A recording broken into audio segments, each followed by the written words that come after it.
श्री गुरुभ्यो नमः। गुरुर्ब्रह्मा गुरुर्विष्णुः गुरुर्देवो महेश्वरः गुरुस्साक्षात् परं ब्रह्म तस्मै श्री गुरवे नमः. சென்னை சம்ஸ்கிருத கல்லூரியினுடைய parent body Shri V Sanskrit education trust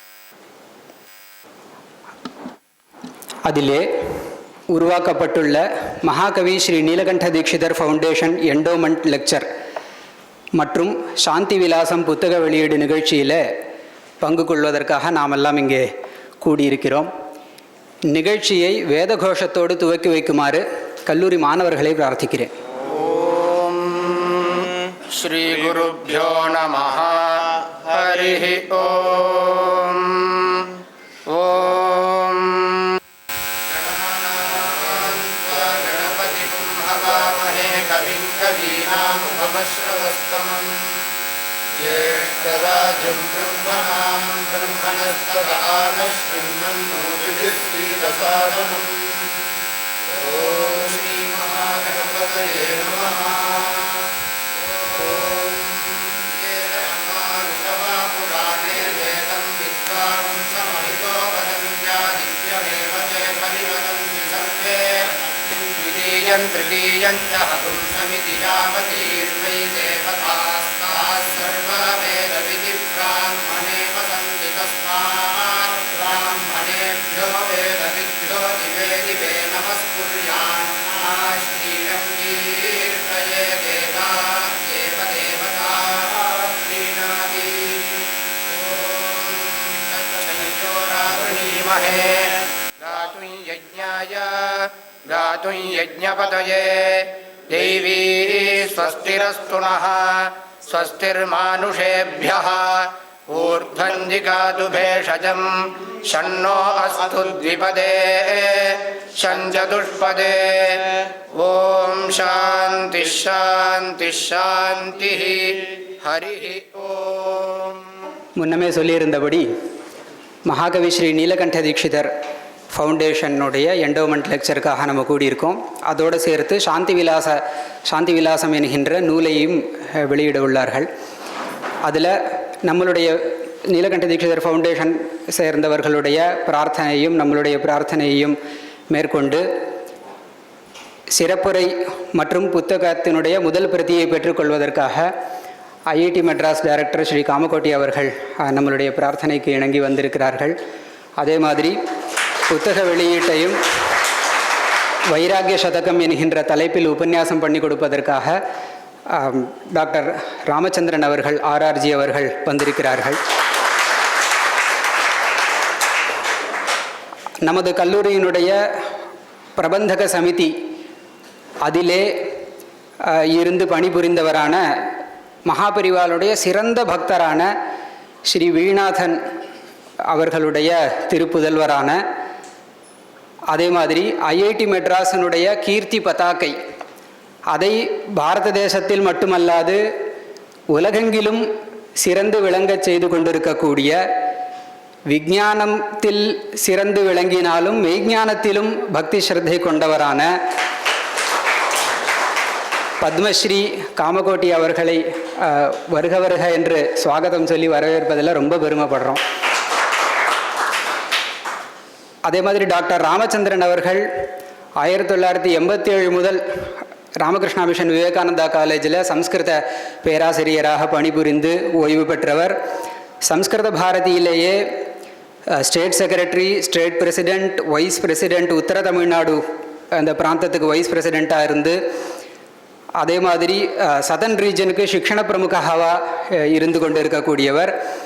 அவர் கிட்டத்தட்ட 200க்கும் மேற்பட்ட சம்ஸ்கிருத சிபிரங்களை தானாக நடத்தி உள்ளார். அப்படிங்கிறது ரொம்ப ஒரு பெரிய விஷயம். அதுக்கு மேற்கொண்டு 20க்கும் மேற்பட்ட பிரசிக்ஷண வர்க்கான்னு சொல்லுவார், டீச்சர்ஸ் ட்ரைனிங் ப்ரோக்ராம்ஸ், அதையும் நடத்தி கொடுத்து இருக்கக்கூடியவர். சம்ஸ்கிருத ரத்னம், ஸ்பிரிட் ஆஃப் மயிலாப்பூர், சிக்ஷக சிந்து போன்ற பல விருதங்களுக்கு அவர் அலங்காரத்தை சேர்க்கக்கூடியவராக இருக்கக்கூடிய அவர். என்ன விசேஷம்னா, நீலகண்ட தீட்சிதர் நினைவாக நீலகண்ட தீட்சிதர் ஃபவுண்டேஷன் ஒரு இதை எண்டோமெண்ட் ஏற்படுத்தி உபன்யாசம் பண்ணுறா. அதில் இந்த புஸ்தக வெளியீட்டு விழாங்கிறது ஒன்று இந்த தடவை கேட்டுக்கொண்டதன்படி சேர்த்துன்னு இருக்கோம். இதில் நம்மளுடைய சிறப்புரை ஆற்றக்கூடிய, அதாவது இன்றைய தினம் வந்து வைராக்கிய சதகத்தை பற்றி உபன்யாசம் நடத்தி கொடுக்கக்கூடிய ராமச்சந்திரன் சார் அவர்கள் நீலகண்ட தீட்சிதருக்கும் அவருக்கும் ஒரு சம்பந்தம் இருக்குது. என்னன்னா, நீலகண்ட தீட்சிதருடைய கிரந்தமான கங்காவதரணத்தில் தான் அவர் வந்து PhD பண்ணியிருக்கார். அப்படிங்கிறது இந்த சபைக்கு ரொம்பவே பொருத்தமான ஒரு விஷயம். மேற்கொண்டு இன்னொன்று சொல்லிடுறேன். நீலகண்ட தீட்சிதர் வந்து சாமவேதி பாரத்வாஜ கோத்திரத்தை சேர்ந்தவர். நம்மளுடைய சிறப்புரையாளரும் சாமவேதி பாரத்வாஜ கோத்திரத்தை அப்படிங்கிறது இப்படி பல விதத்தில் வந்து இது புத்தக வெளியீடு வந்து சாந்தி விலாசம், இவருடைய உபன்யாசம் வைராக்கிய சதகம். வைராக்கியம் இருப்பவனுக்கு சாந்தி கிடைக்குங்கிறது நம்ம சாஸ்திர பிரசித்தம்தான். இப்படி பலவிதமாக இந்த நிகழ்ச்சி வந்து இது நம்ம கையில் இல்லை, அது பகவானாக வந்து அமைச்சு கொடுக்கறதாங்கிறதுனால அப்படிப்பட்ட இந்த சிறந்த விழாவிற்கு வந்து இருக்கக்கூடிய அவரையும் நான் நமஸ்காரபூர்வகம் ஸ்வாகதம் சொல்லி வரவேற்கிறதுல ரொம்ப பெருமைப்படுறேன். மேற்கொண்டு மற்ற சபைகளை காட்டிலும் இந்த சபைக்கு ஒரு விசேஷத்தை நான் கவனிக்கிறேன். என்னென்னா, பொதுவாக என்டோமெண்ட் லெக்சர்னு சொன்னால் ஒரு 15-20 பேர் வந்து சம்ஸ்கிருத அபிமானிகள், ஒரு ஆர்வலர்கள், பக்த மகாஜனங்கள் வந்து இதை சிரவணம் பண்ணி இது பண்ணுவா. ஆனால் இன்றைக்கி சபையில் அடியன் பார்க்குறது என்னென்னா, எக்கச்சக்க வித்வான்கள், மகாமகோபாத்தியாயரன் நம்மளுடைய கல்லூரி முன்னாள் முதல்வரான முல்லைவாசல் மாமா டாக்டர் கிருஷ்ணமூர்த்தி சாஸ்திரிகள் வந்திருக்கார். இதை மாதிரி வந்திருக்கக்கூடிய பெரிய மாண்புமிகு நீதியரசர்கள், கிருஷ்ணசாமி எஜுகேஷன் ட்ரஸ்ட்டை சேர்ந்த பெரியோர்கள், இதை மாதிரி வந்திருக்கக்கூடிய பெரியவர் எல்லாரையும் வந்து நான் நமஸ்காரம் சிரம் தாழ்த்தி நமஸ்கரித்து வருக வருக என்று சுவாகதம் சொல்லி வரவேற்கிறேன். நீலகண்ட தீட்சிதர் ஃபவுண்டேஷனை சேர்ந்த பெரியோர்களையும் நான் நமஸ்காரபூர்வகம் சுவாகதம் சொல்லி வரவேற்றுக்கொண்டு, மேற்கொண்டு சிறப்பு விருந்தினர்களையும் பேராசிரியரையும் கௌரவிக்குமாய் நான் கல்லூரி செக்ரட்டரி சாரையும் நீலகண்ட தீட்சிதர் ஃபவுண்டேஷன் சேர்ந்தவாளையும் பிரார்த்திச்சுக்கிறேன்.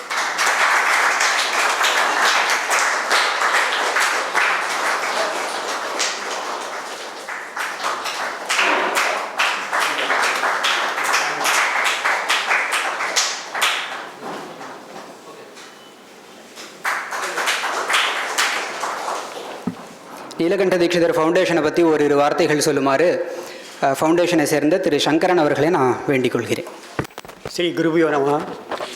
இன்றைக்கி வந்து we are really privileged to have scholars being present as audience, and we welcome the main speaker Dr. Ramachandran and Mr. Kamakoti who has come all the way from IIT, accepted our invitation.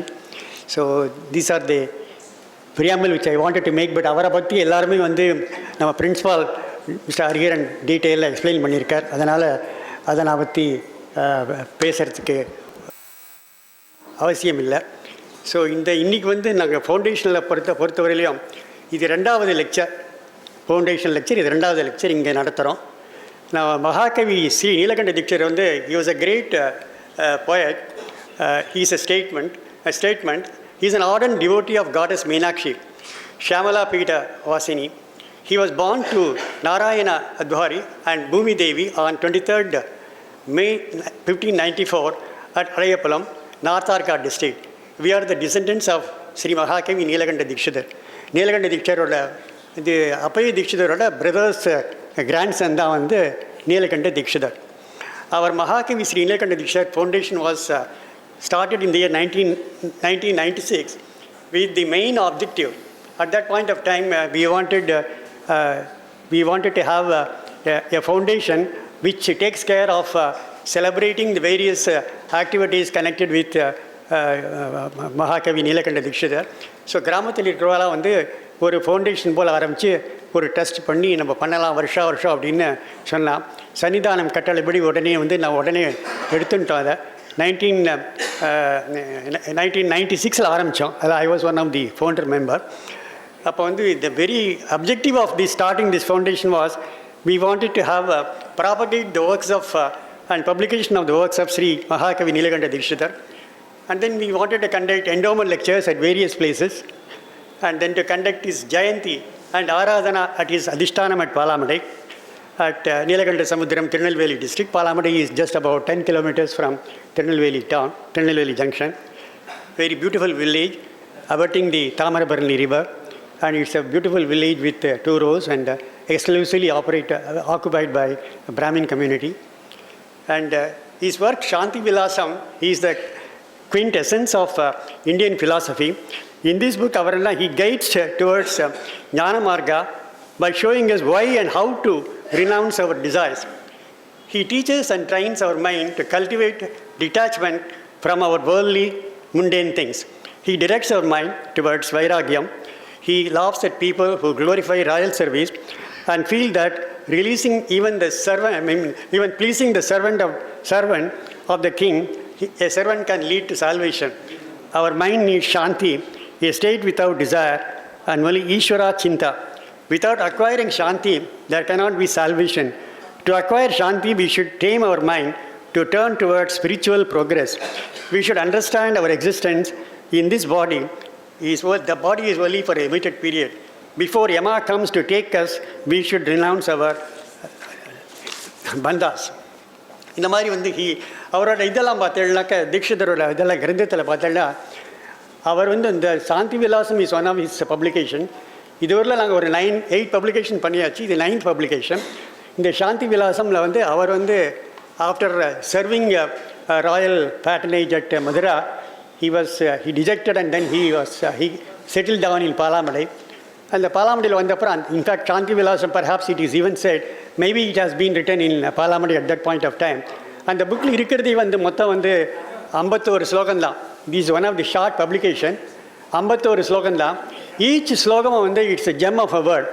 அவர் இப்போ சொல்கிறதில் பார்த்தேன்னாக்கா வரிசையாக எப்படி வயலாகி போகணும். நம்ம நினச்சின்னு இருக்கோம், எப்போ பார்த்தாலும் பணம் பணம் பணம்னு அலறோம்.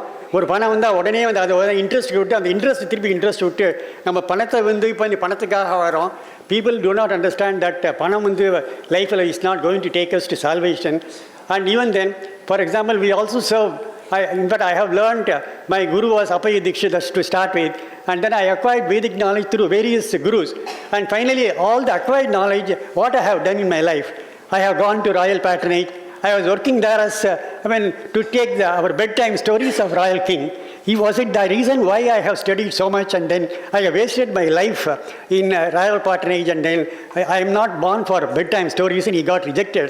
அப்புறம் தான் he went towards சாந்தி விலாசமில் வைராகிய சகதம். அதில் வைராகியம் எப்படி வேணும், வைராகி இருந்தால் தான் சாந்தி நிலையமடையும். ரொம்ப இலாபரேட்டாக ஒவ்வொரு ஸ்லோகமும் ரொம்ப அழகாக இருக்கும். இருக்கிறது ஷார்ட்டஸ்ட்டு. இந்த புக்கு ஒரிஜினலி பிரம்மஸ்ரீ கிருஷ்ணமூர்த்தி சாஸ்திரிகள் நம்ம ராமூர்த்தி சாஸ்திரிகள் முதல்ல தமிழ் டிரான்ஸ்லேஷனோட பண்ணியிருந்தார் அவர். அந்த தமிழ் டிரான்ஸ்லேஷன் பண்ண புக் எக்ஸாஸ்ட் ஆகிடுது. We wanted to print that. At that point, what we thought was all the publications, what we are doing, we wanted to do it with English and also Tamil because today all over the country we get requests and people do not know Tamil also to that extent. So the translation to make it English, we also did all the publications. We are slowly, whenever we are reprinting, we want to take an English version of that also so that it gets widely spread on that account. So in the book எழுதினது Tamil translation அவர் எழுதிட்டார். அது English டிரான்ஸ்லேஷனை convert பண்ண professor mister Ganesan, Appaiya Ganesan is there. அவர் தான் he took the pleasure of doing that activity of translating everything in English. அதை of course we had taken the blessings of Sringeri Swamigal also. So with the result, what we did, we have been publishing various books. All the publications are available here.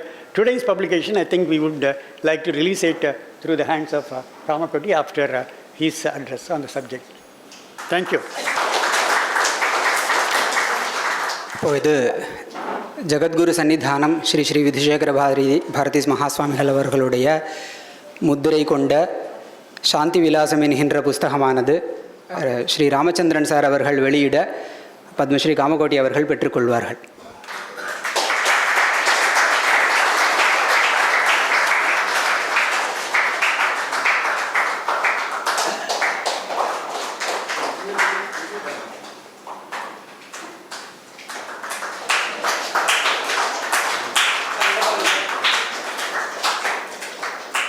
இப்பொழுது சிறப்பு விருந்தினர் பத்மஸ்ரீ காமகோட்டி அவர்கள் சிறப்புரையாற்றுவார்.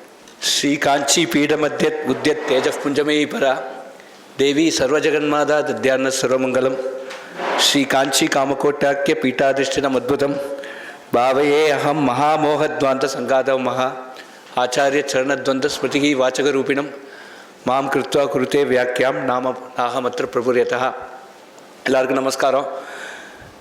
சாந்தி விலாசத்தோட முதல் நமக்கு தெரிஞ்ச ஒரு பதிப்பு 1943 வருஷம் காமகோட்டி கோஷஸ்தலத்தில் பதம் பதமாக டிரான்ஸ்லேட் பண்ணி ஒரு புஸ்தகம் வெளியிட்டிருந்தா.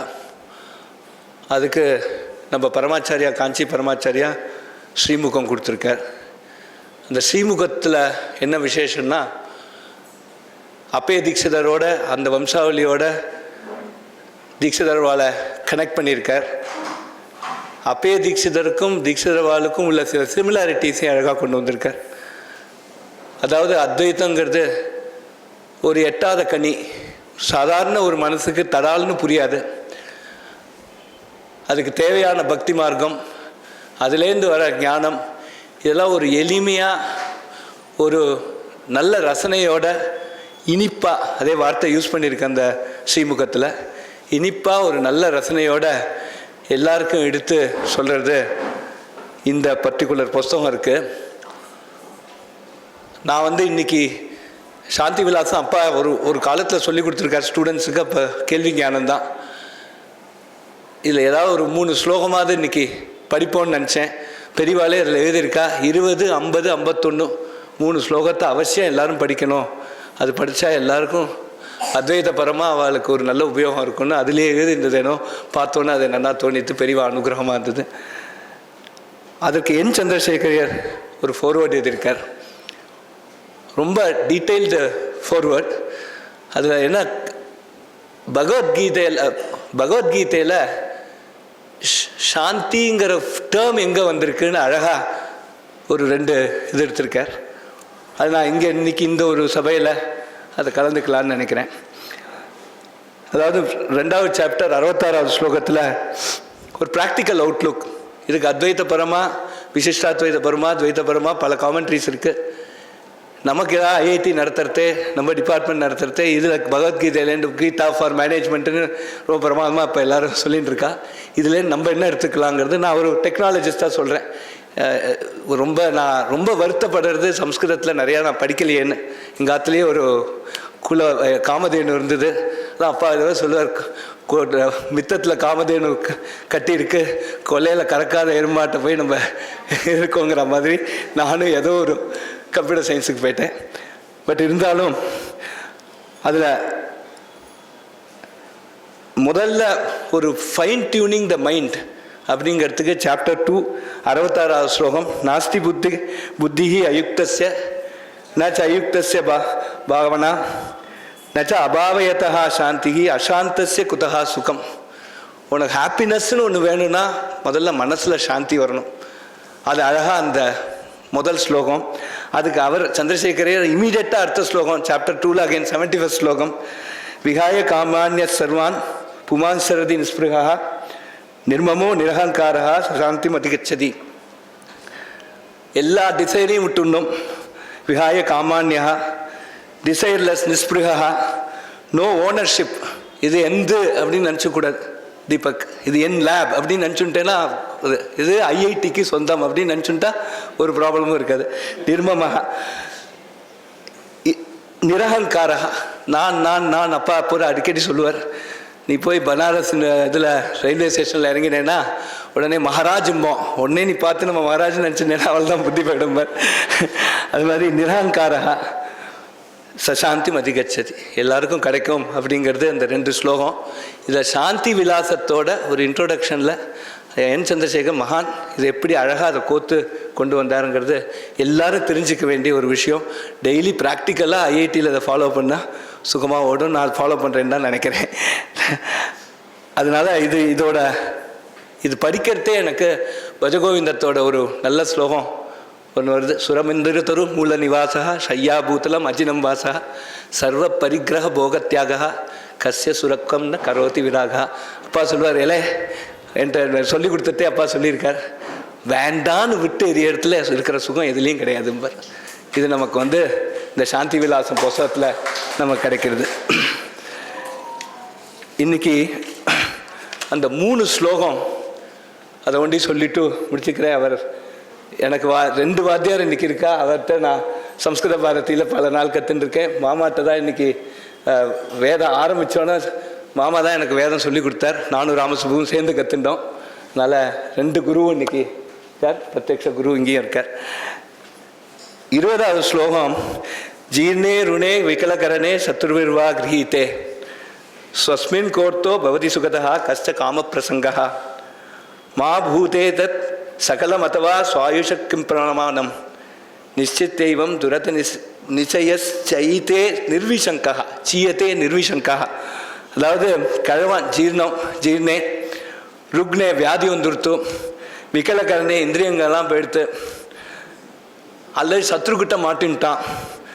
இப்படிலாம் நம்ம மாட்டின்ட்டான், நமக்கு வயசாகிடுத்துனா, நமக்கு இந்திரியங்கள்லாம் போயிடுத்துனா, நமக்கு வியாதி வந்துடுத்துனா, எங்கேயாவது ஒரு எனிமிட்ட கேப்சர் ஆகிட்டோன்னா அப்போ எங்கே நமக்கு இந்த சொத்து சுகம் இந்த நம்மளோட டிசைர்ஸுக்கு ஒன்றும் இது இல்லை.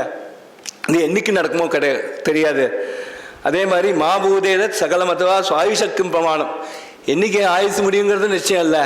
அதான் இருக்கிற முட்டை அனுபவிப்போம்னு ஒரு ஃபீல் வருது இல்லையா, அதில் தான் எல்லா பாபக்குயிலும் வருது. அந்த அந்த இருக்கிற முட்டை அனுபவிப்போம் அப்படிங்கிற ஒரு ஃபீலை நீங்கள் எடுக்கணும் அப்படின்னு இந்த 20வது ஸ்லோகத்தில் ரொம்ப எல்லாரும் நிறைய பேர்கிட்ட கேட்டிருக்கேன். நாளைக்கு என்ன இருக்குமோ தெரியாது, அனுபவி ராஜா அனுபவின்னு நம்ம சாதாரண இதுலேயே சொல்லிட்டு இருக்கோம். அந்த ஒரு பெரிய ஒரு தத்துவத்தை இதில் கொடுத்துருக்கார். இதுக்கும் பஜகோவிந்தம் பேரலல் இருக்குது. மாக்குரு தனஜன எவ்வன கர்வம் ஹரதி நிமேஷாத் கால சர்வம். எனக்கு வந்து நிறையா மக்கள் இருக்கா, எனக்கு சொத்து இருக்குது, எனக்கு எவ்வளோ இருக்குதுன்னு நினச்சிட்டு இருப்பேன். ஒரே நிமிஷம் ஒரு ஸ்ட்ரோக், நீ யார் எங்கே என்ன நான் யாருன்னு கேட்டுட்டு இருப்போம். மாயா மயமிதம் அகிலம் ஹித்வா பிரம்மபதம் தம் பிரவிச. எல்லாரும் இந்த மாயையை புரிஞ்சுட்டு எல்லாரும் பிரம்மபதத்துக்கு போங்கோங்கிறது பஜகோவிந்தம் சொல்லிடுது. இதில் இந்த பர்டிகுலர் ஸ்லோகம் எல்லாரும் இதை பாராயணம் பண்ணணும். பெரியவா சொல்லியிருக்கா, இதை டெய்லி காலம்புற பாராயணம் பண்ணால் எல்லாம் ஒரு நிதானத்துக்கு வருவோம், உலகத்தோட இது புரியும். அதே மாதிரி 50வது ஸ்லோகம், இது வந்து நீலகண்ட தீட்சிதரோட அப்பா கலிவிடம்பனம் நிறையா பேருக்கு சொல்லியிருக்கார் ஆற்றுல. அவரோட அந்த கிண்டல், அந்த ஹியூமர் இந்த 50வது ஸ்லோகம் ரொம்ப அழகாக இருக்குது.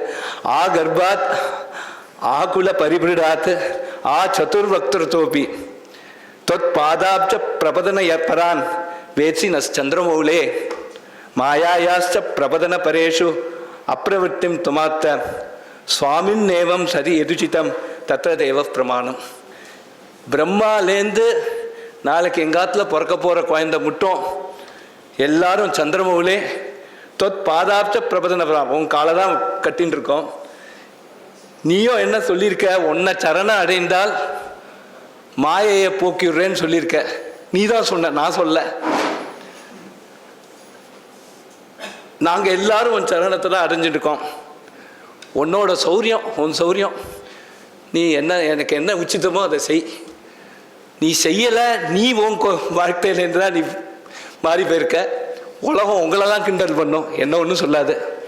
நான் பிரம்மாலேருந்து இன்னி நாளைக்கு பிறக்கிற குழந்தைகள் வரையில் உன்னெல்லாம் சரணம் அடைந்திருக்கோம். நீ என்னோட மாயையை போக்குறது அப்படின்னு நீ சொல்லியிருக்க. உன்னை சரணம் அடைந்தால் மாயையை போக்குறேன்னு நீ சொல்லியிருக்க. எது உச்சிதம் நீ எதுவோ செய் அப்படின்னு ஒரு பிரமாதமான ஸ்லோகம் இது. காலம்பரை, அதாவது ஒரு சுவாமிகிட்ட ப்ரேயர் பண்ணுறதே அதுக்குன்னு ஒரு ராயல்னஸ் வேணும்.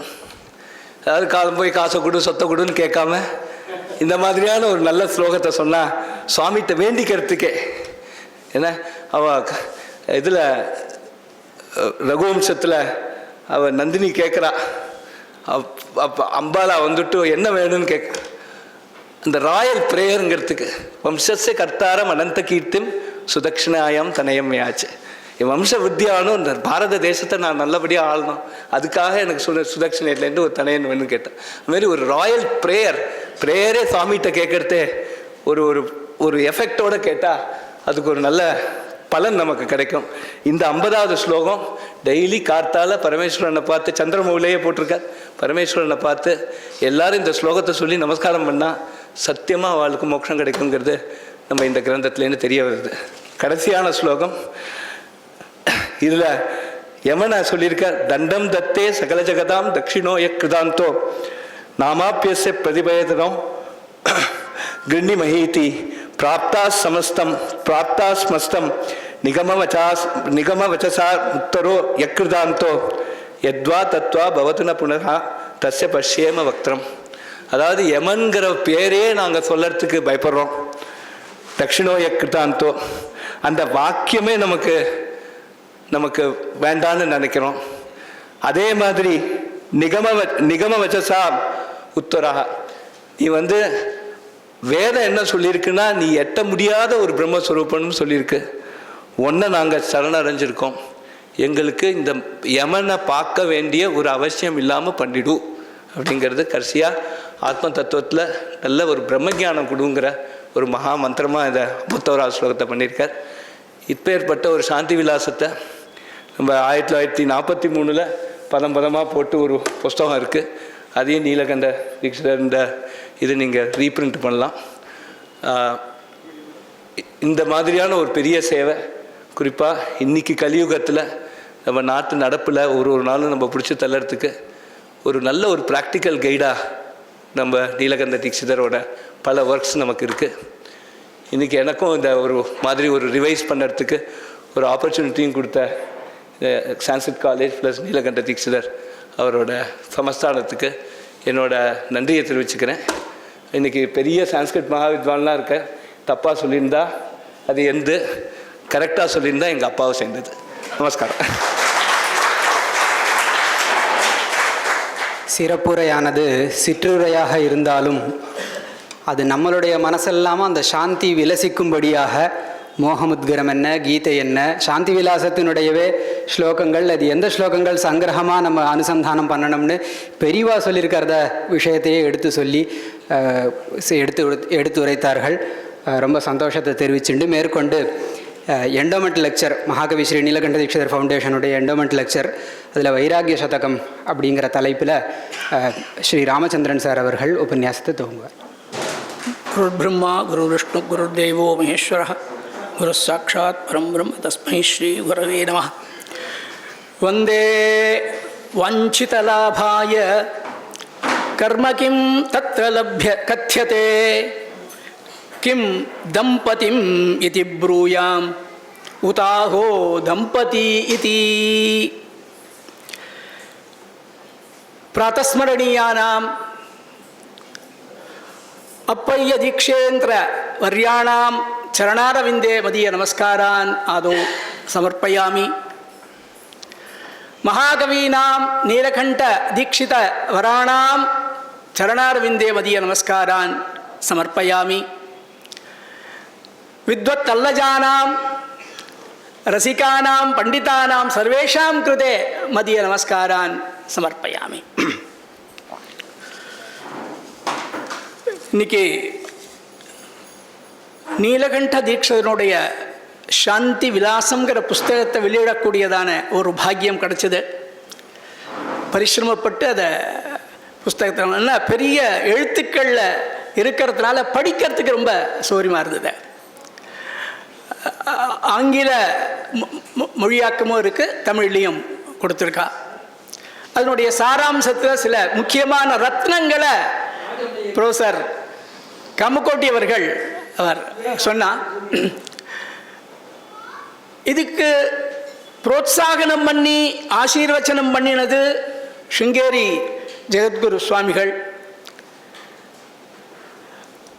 அந்த புஸ்தகத்தை வெளியிடக்கூடியதான இடம் பெரிவாளுடையதான சந்நிதி. அதனால ரொம்ப பரமபாக்கியமான ஒரு நிகழ்ச்சி தான் இது. அனுஷ நட்சத்திரம்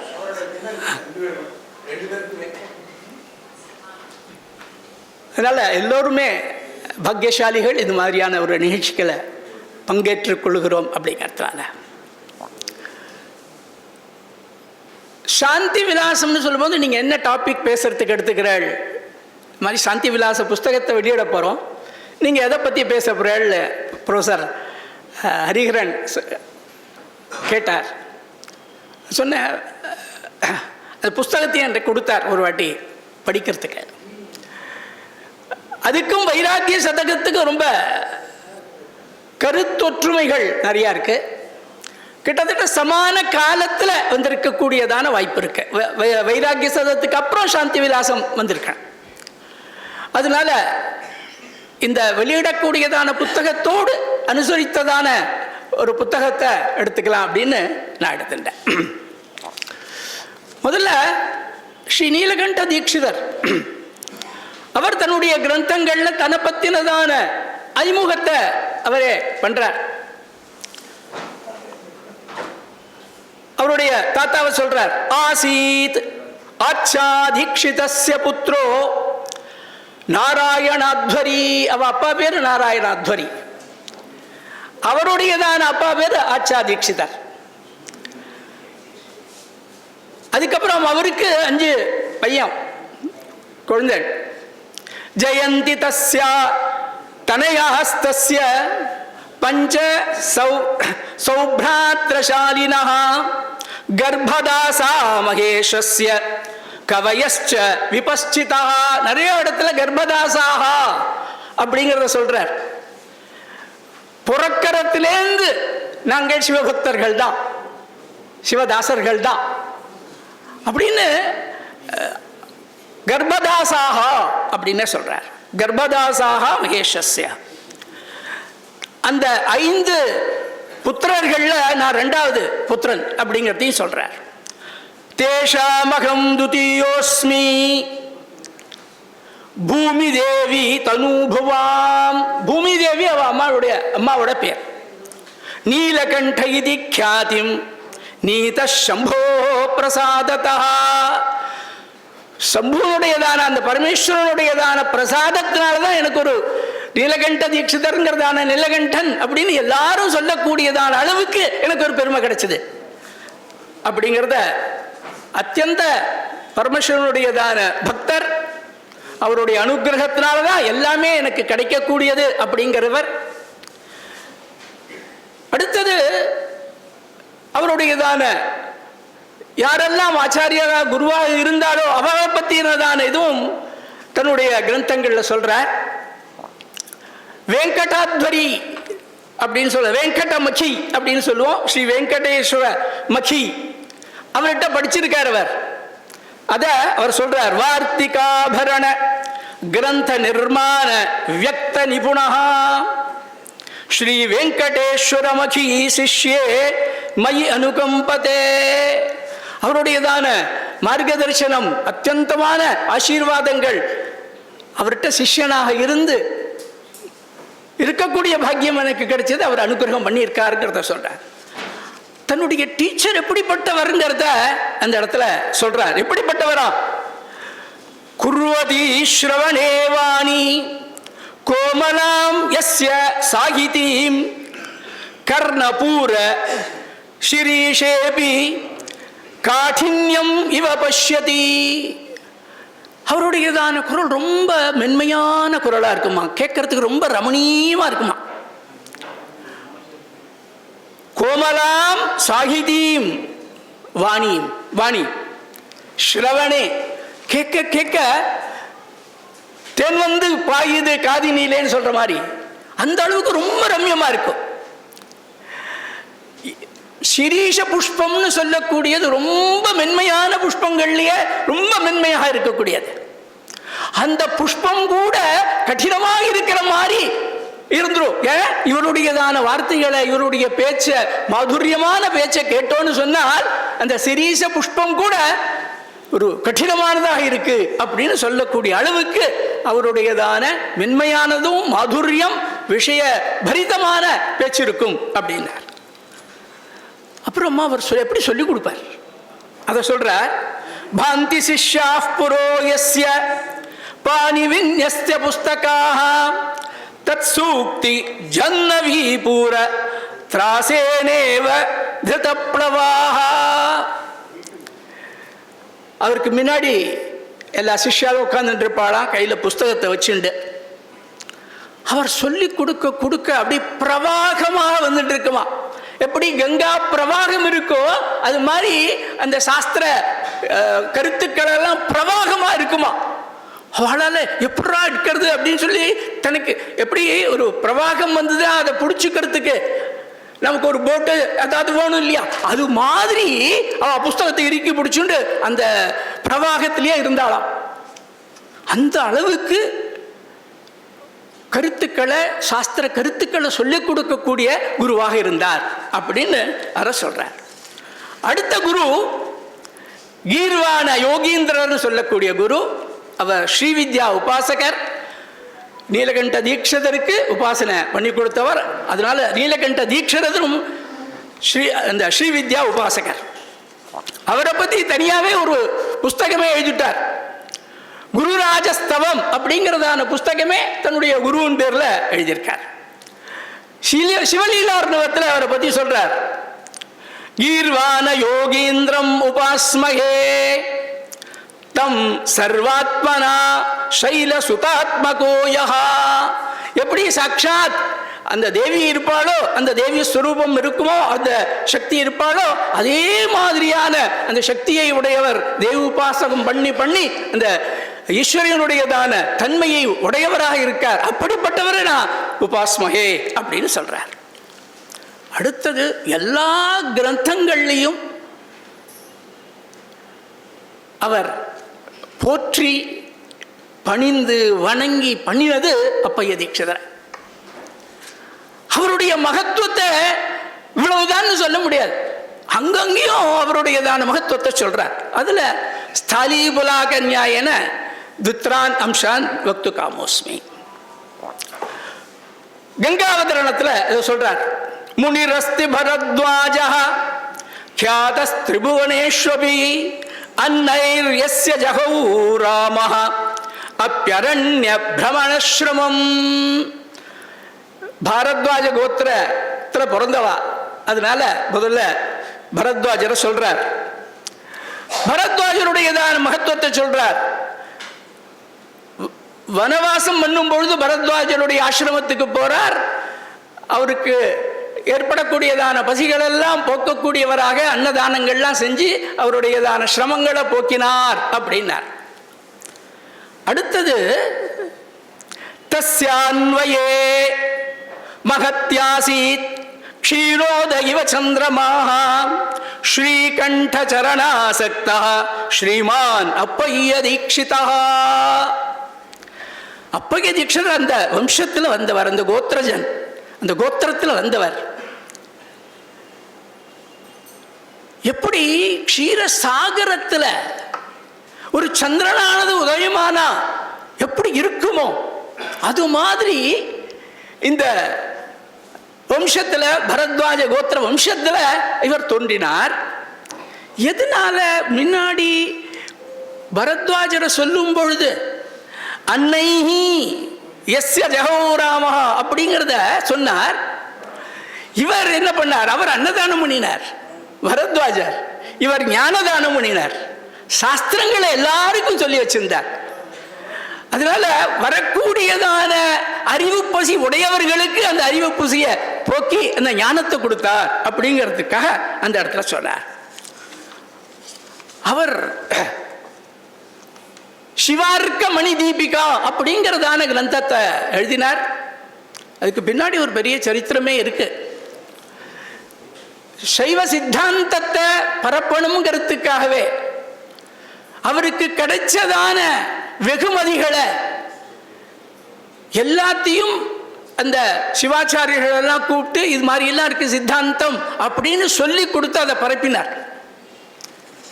ஸ்ரீமதி நிர்மிதாயேன சிவார்க்க மணி தீபிகா அப்படின்னு அதை சொல்ற. அடுத்தது நூற்றுக்கணக்கான கிரந்தங்களை எழுதியிருக்கார். அந்த கிரந்தங்கள்லாம் எப்படிப்பட்டதாக இருக்கு அப்படிங்கிறத சொல்றார். அமோஷணீயைஹி அக்ரையைஹி அமூல்யைஹி அமலீமசைஹி யத் பிரபந்தைஹி சதேனைவ பாரதி பரிகர்மிதா.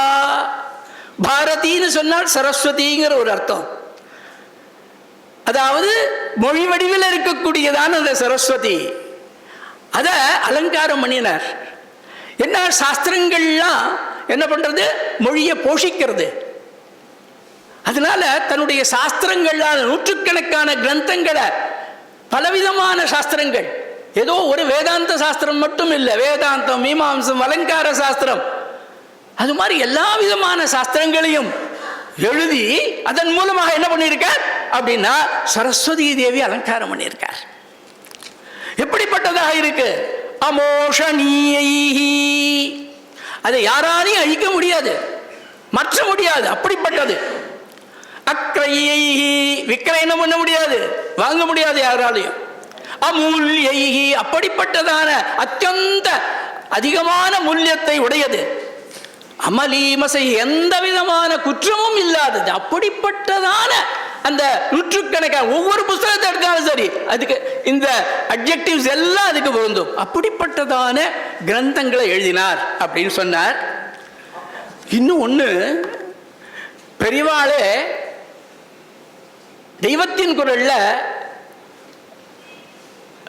நீலகண்ட தீட்சிதரை பற்றி சொல்லும் பொழுது ஒரு இதை குறிப்பிடுகிறார். பெரியவாளுடையதான ஒரு பாஷை இருக்கு, ரொம்ப எளிமையான பேச்சு வழக்கில் இருக்கக்கூடிய பாஷையில் சொல்லுவார். நீலகண்டர் பெரிய விஞ்ஞானி, விஞ்ஞான கருத்தெல்லாம் சொல்லியிருக்க, பார்த்துருக்கியோ அப்படி. என்ன அப்படின்னா அந்த இடத்துல சொல்றார், சிவார்க்க மணி தீபிகான்னு சொன்னேன் இல்லையா, சிவா, அதாவது சிவோத்கர்ஷ மஞ்சரி, அதனுடைய கடைசி ஸ்லோகம், அதுல அப்பைய தீட்சரை பத்தி சொல்ல வரார். இந்த பூமியானது என்ன ஆகுது? சுழலுகிறது, சுழற்சி உடையதாக இருக்கிறது. இந்த பூமி அதுக்கு அதனுடைய ஈர்ப்புக்கு கூடவே இணையாக இருக்கக்கூடிய ஈர்ப்பை எடுக்கக்கூடியது எது? வாயு. வாயு சுத்திக் கொண்டிருக்கிறான். அதே மாதிரி ஆகாசத்தில் பார்த்தோன்னு சொன்னா சூரியன், சந்திரன், நட்சத்திரங்கள் இவைகளெல்லாம் சுழன்று கொண்டிருக்கின்றன. எல்லாருக்குமே தெரியும், சாட்சாத் பார்க்கிறோம், ஜலமானது சுழற்சியை உடையதாக இருக்கிறது. இது எல்லாமே சிவனுடையதான அம்சங்கள் தான். ஆனால் இவர் சிவனுடையதான அம்சமாக இருக்கக்கூடியவர், சிவ அந்த சாட்சாத் பரமேஸ்வரனுடையதான அவதாரம். ஆனா மற்றதெல்லாம் சுழற்சி உடையதாக இருக்கின்றன, ஆனால் இவருக்கு சுழற்சி இல்லை அப்படின்னாருங்க. பிரமஹா அப்படிங்கிற ஒரு வார்த்தையை போடுறார். பிரமம்னு சொன்னா என்ன அர்த்தம்? சுழற்சின்னு அர்த்தம், சுத்தி கொண்டே இருத்தல்னு அர்த்தம். இன்னொரு அர்த்தம் பிரமஹான்னா நமக்கு ஏற்படக்கூடியதான் அஜ்ஞானம், என்ன பண்றதுன்னு புரியாமல் குழம்பிண்டே இருப்போம்.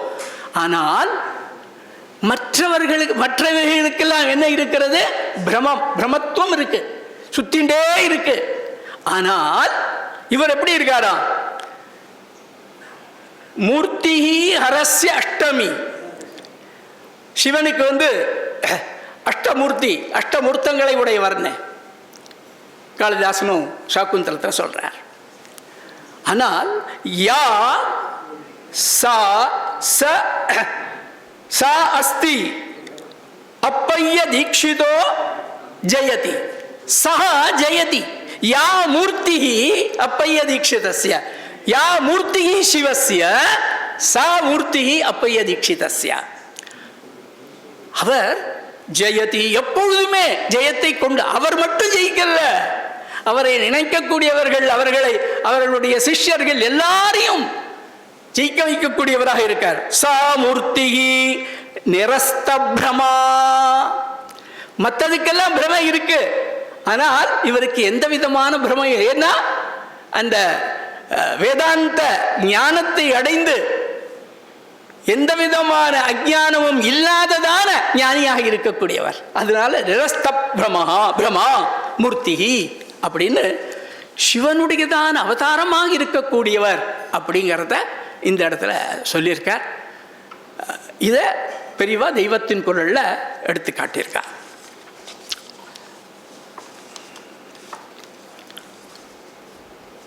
இப்போ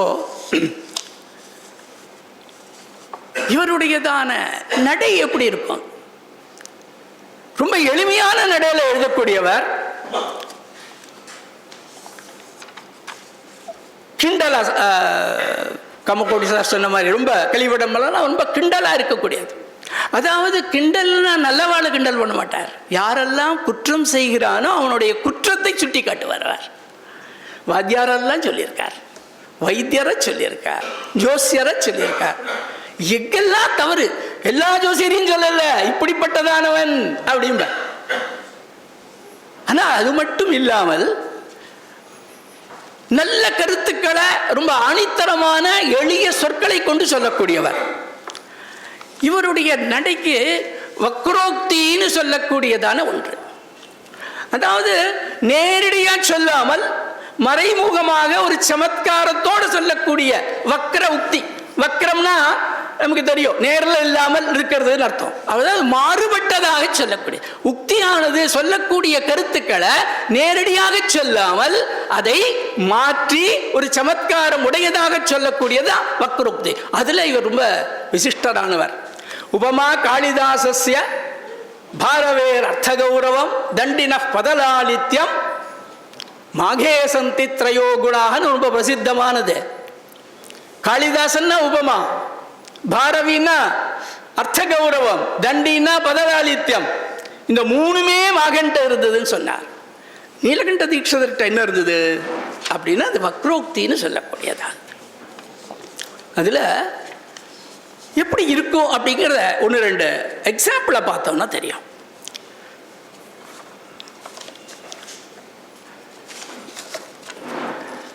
நான் முதல்ல ஒரு ஆரம்பத்தில் ஒரு ஸ்லோகம் சொன்னேன் இல்லையா? அதாவது அர்த்தநாரீஸ்வரரை சொல்றார், நமஸ்காரம் பண்றார். வந்தே வாஞ்சித லாபாய கர்ம கிம் தத்ர கத்தியதே. இப்போ நான் என்ன பண்றேன்? நமஸ்காரம் பண்றேன்.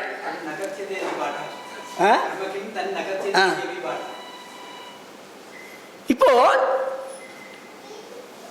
நான் நமஸ்காரம் பண்றேன்.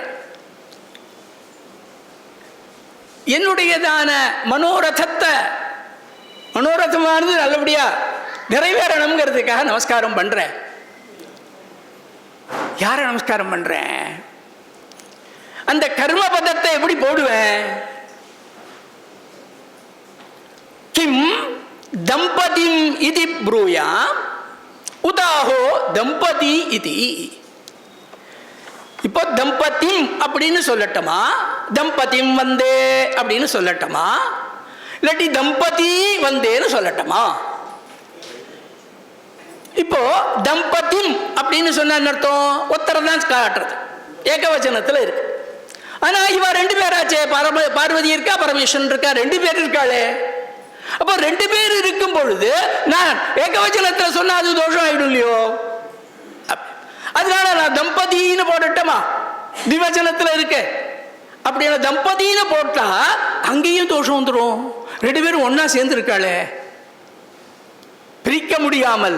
எப்படி வாகர்த்தாவியோ சம்பிருக்தம்னு சொன்னானோ, சம்பிருக்தமா இருக்கக்கூடியவா ரெண்டும் இணைஞ்சு இருக்காளே, அப்போ எப்படி நான் ரெண்டுன்னு சொல்ல முடியும்?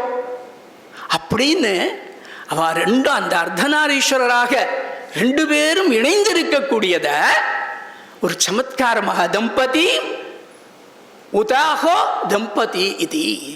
அதாவது அந்த சிவசக்தியானது ஒன்றாக இருக்கிறது அப்படிங்கிறத ஒரு சமத்காரத்தோட சொல்றார்.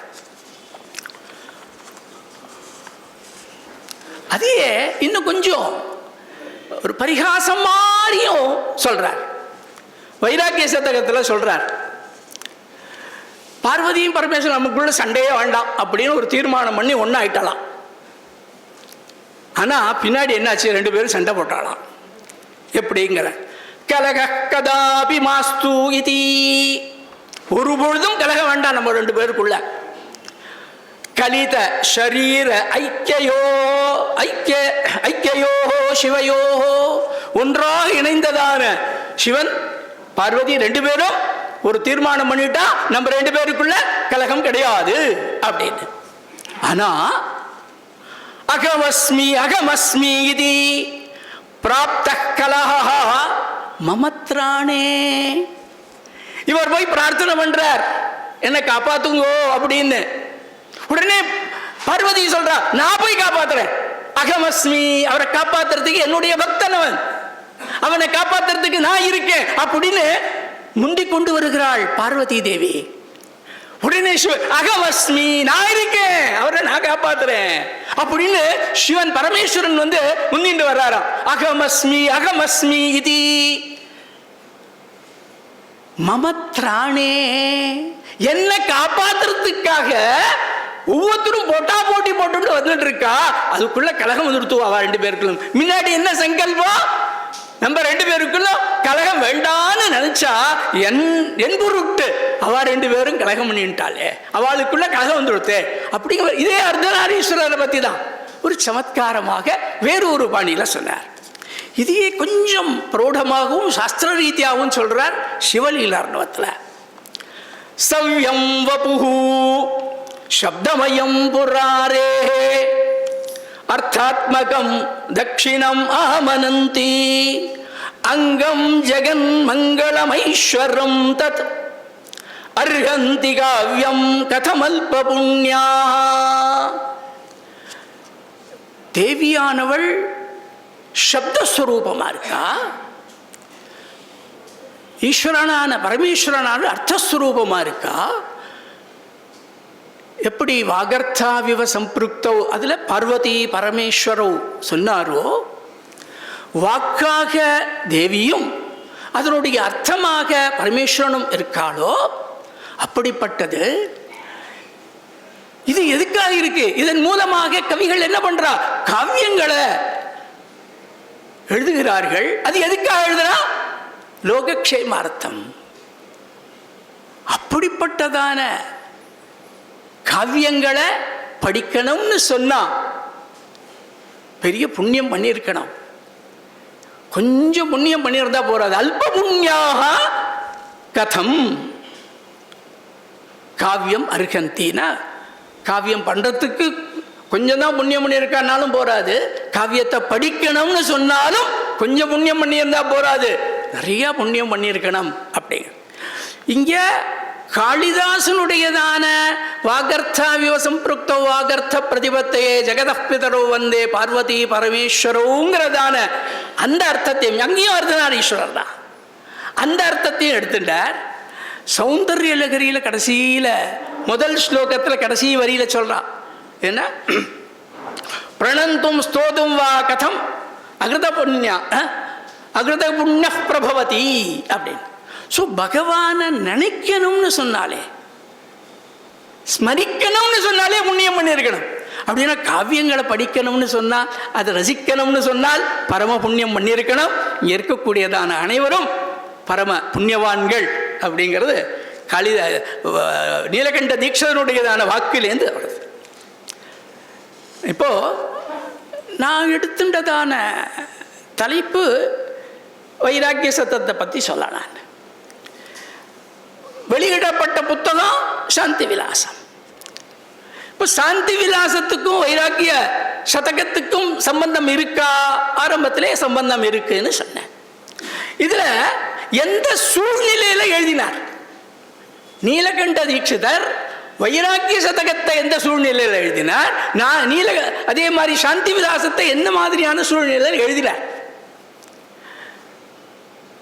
ஆரம்ப காலம் இவரை போஷிச்சு வளர்த்து மார்க்கதர்சனம் பண்ணி ஷேப்புக்கு கொண்டு வந்தது யாரு, அப்பைய தீட்சிதர். ரொம்ப பரிசிரமம் பண்றார், நிறைய குருமார்களை தேடி போய் படிச்சு நல்ல ஞானத்தை அடையிறார். மதுரைக்கு போறார். இவருடையதான அப்பைய தீட்சிதருடைய மார்க்கதர்சனம், நீ அங்கே போ அப்படின்னு மதுரைக்கு போக சொல்றார். மதுரையில் மீனாட்சியினுடையதான சந்நிதியில் அவர் ஏற்கனவே கீர்வான யோகீந்திரனுடையதான உபதேசத்தை அடைந்தவர். அதனால தேவி மகாத்மியத்தை பிரவச்சனமாக பண்றார். பல பேரும் கேட்டுட்டு இந்த வார்த்தை, இந்த செய்தியானது ராஜாக்கு போறது. ராஜாக்கு போனோடனே ராஜா என்ன பண்ணுறா, ஓ அப்படியா,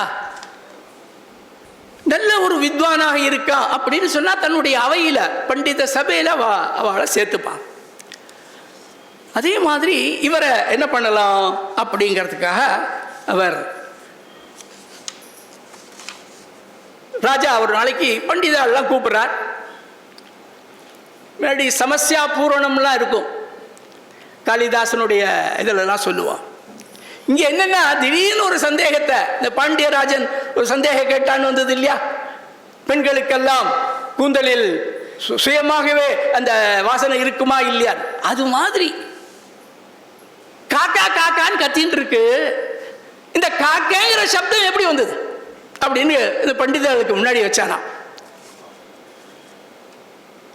ஒவ்வொருத்தர் ஒவ்வொரு மாதிரியான வியாக்கியானங்களை சொல்லியிருக்கா, அதுக்கான பதிலை சொல்லியிருக்கா. அதில் ராஜாவுக்கு திருப்தி இல்லை. இப்போ நீலகண்ட தீட்சிதர் அப்போ அவர் ஒரு ஸ்லோகத்தை சொல்றார். சீதேவ ராம இவ க்ஷமயா தயயா புவன இஹ காக்கா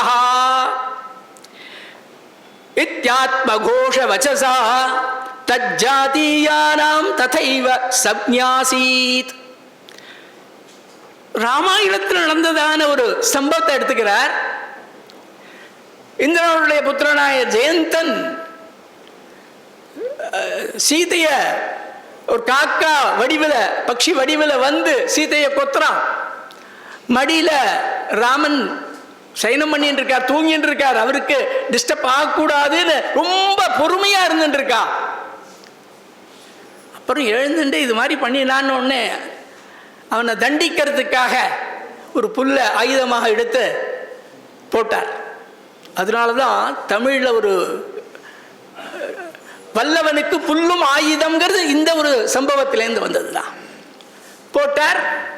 கடைசியில் அதுலேருந்து தப்பிக்கிறதுக்காக அவன் என்ன பண்ணான், ராமன் காலிலே வந்து விழுந்தான். நீங்கள் தான் நீங்களை காப்பாற்றணும் அப்படின்னு விட்டான். சரி அப்படின்னு மன்னிச்சுட்டார். இதுதான் கருத்து. இதை வச்சு தான் சொன்னார். இந்த ஜெயந்தன் கோஷம் பண்றானா, க்ஷமாவில் சீதையை போன்று யாராவது இருக்க முடியுமா? கா காஸ்தி சீதா ஏவா. மன்னித்து அருளக்கூடியதான தன்மையிலே ராமனை போன்று வேற யாராவது இருக்க முடியுமா? கஹாஸ்தி அப்படின்னு இந்த ஜெயந்தன் கா கஹா கா கஹா அப்படின்னு சொன்னதுனால அந்த என்ன பக்ஷி வடிவத்தில் என்ன, அதனால அந்த ஜாதிக்கே பக்ஷி ஜாதிக்கே என்ன பேர் வந்து கொடுத்தா, காக்கஹான்னு பேர் வந்தது.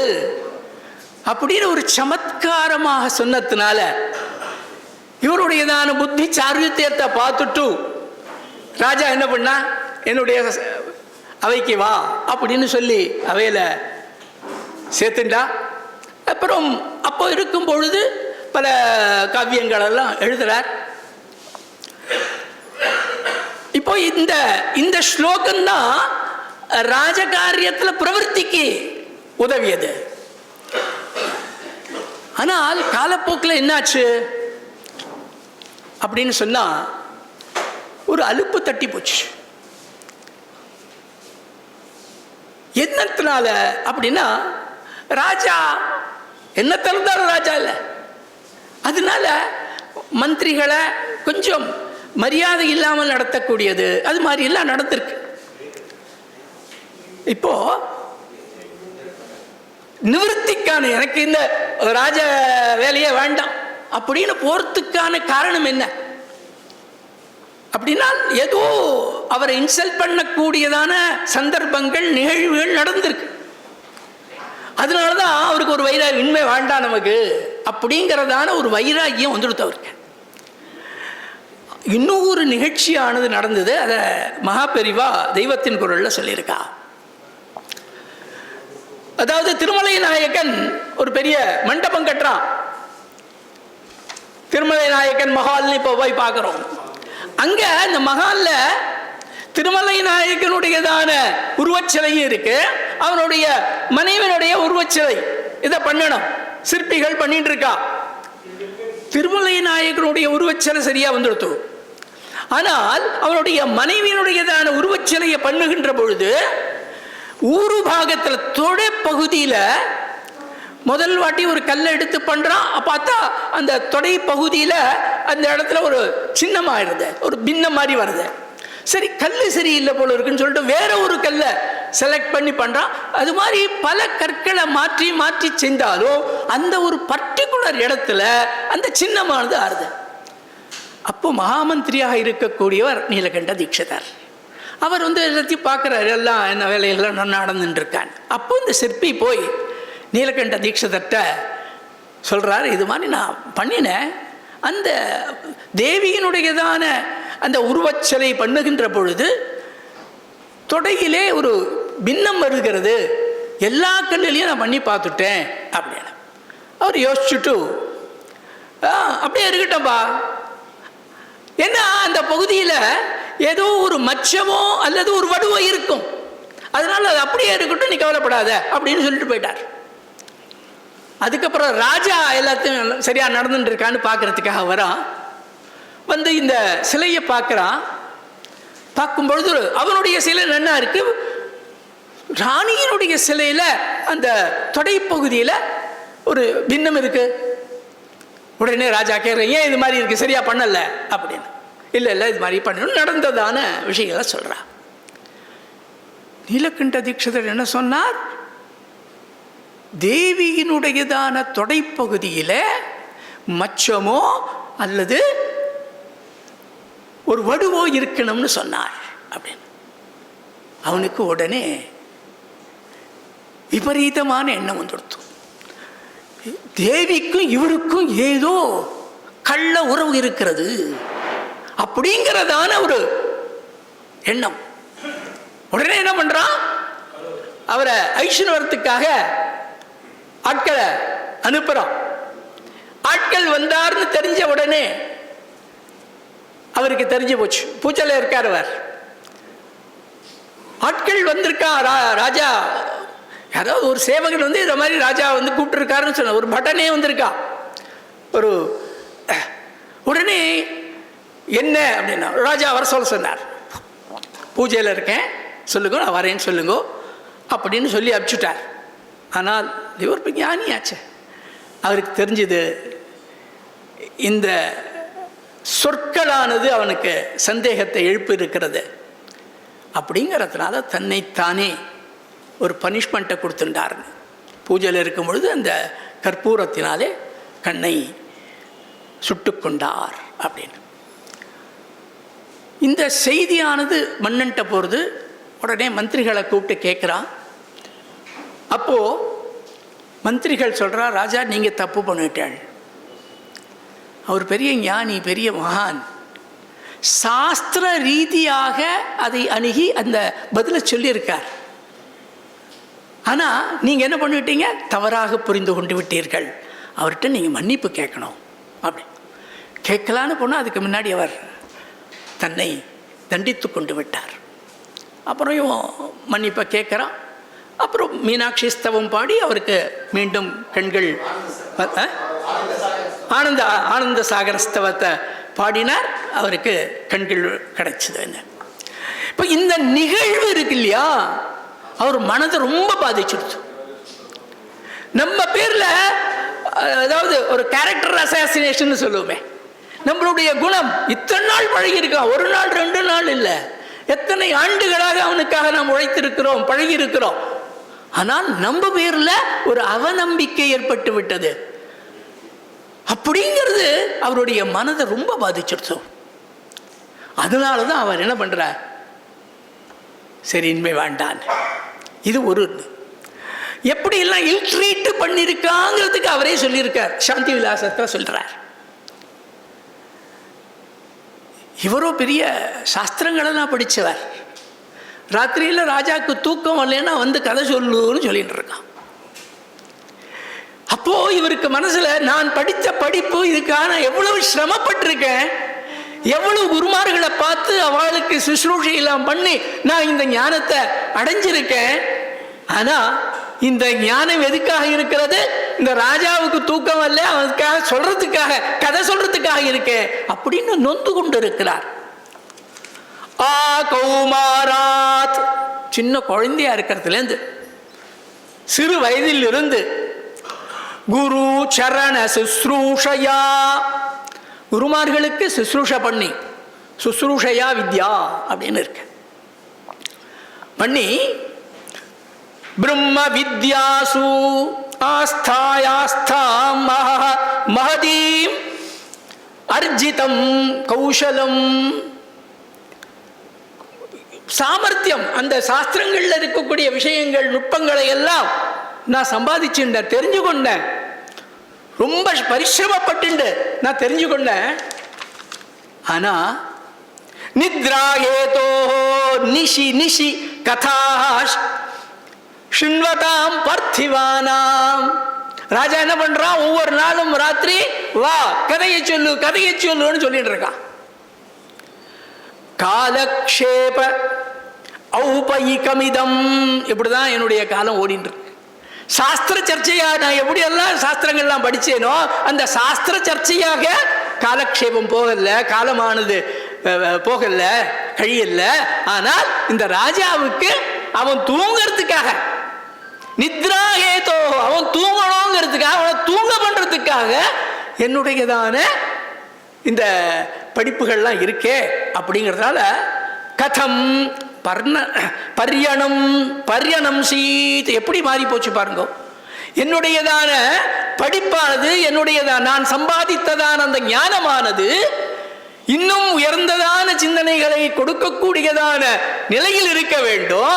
ஆனால் ராஜாவுக்கு சேவகனாக அவனை தூங்க வைப்பதற்காக கதை சொல்லக்கூடிய நிலையிலே நான் வந்து விட்டேனே அப்படின்னு சாந்தி விலாசத்தில் தன்னுடைய துக்கத்தை தெரிவிச்சுட்டு இருக்கார். இவர் எத்தனை பேர்கிட்ட போய் பண்ணியிருக்கார், எத்தனை பண்டிதாளா போய் பார்த்து அவளோட விசாரங்கள் பண்ணியிருக்கார், நிறைய விஷயங்களை தெரிஞ்சிருக்காருங்கிறத வைராக்கிய சதகத்தில் சொல்றார். அதிகம்பீரம் அநாவிலம் அக்ஷோபியம் அதிருஷ்டபாரம் அவிலங்கியம் அவிரல தரங்க சங்குலம் ஐக்ஷிஷி விஞ்ஞான சாகரம் மகதாம், மகதாம் விஞ்ஞான சாகரம், ஞான சாகரம், அறிவுக்கடல், பெருங்கடல். அதை நான் பார்த்துருக்கேன். ஏதோ போட்டோ பிடிச்சி பார்த்தேன்னு அர்த்தம் இல்லை. அவளோடு உரையாடி, அவளோடு இருந்து, அவள் என்னுடைய சந்தேகத்தை கேட்டு, அவள் சொல்லக்கூடியதான விசாரங்களை எல்லாம் கேட்டு கேட்டு கேட்டு தெரிந்திருக்கிறேன். எப்படிப்பட்டது? அதிகம்பீரம், சாமானிய விஷயம் இல்லை.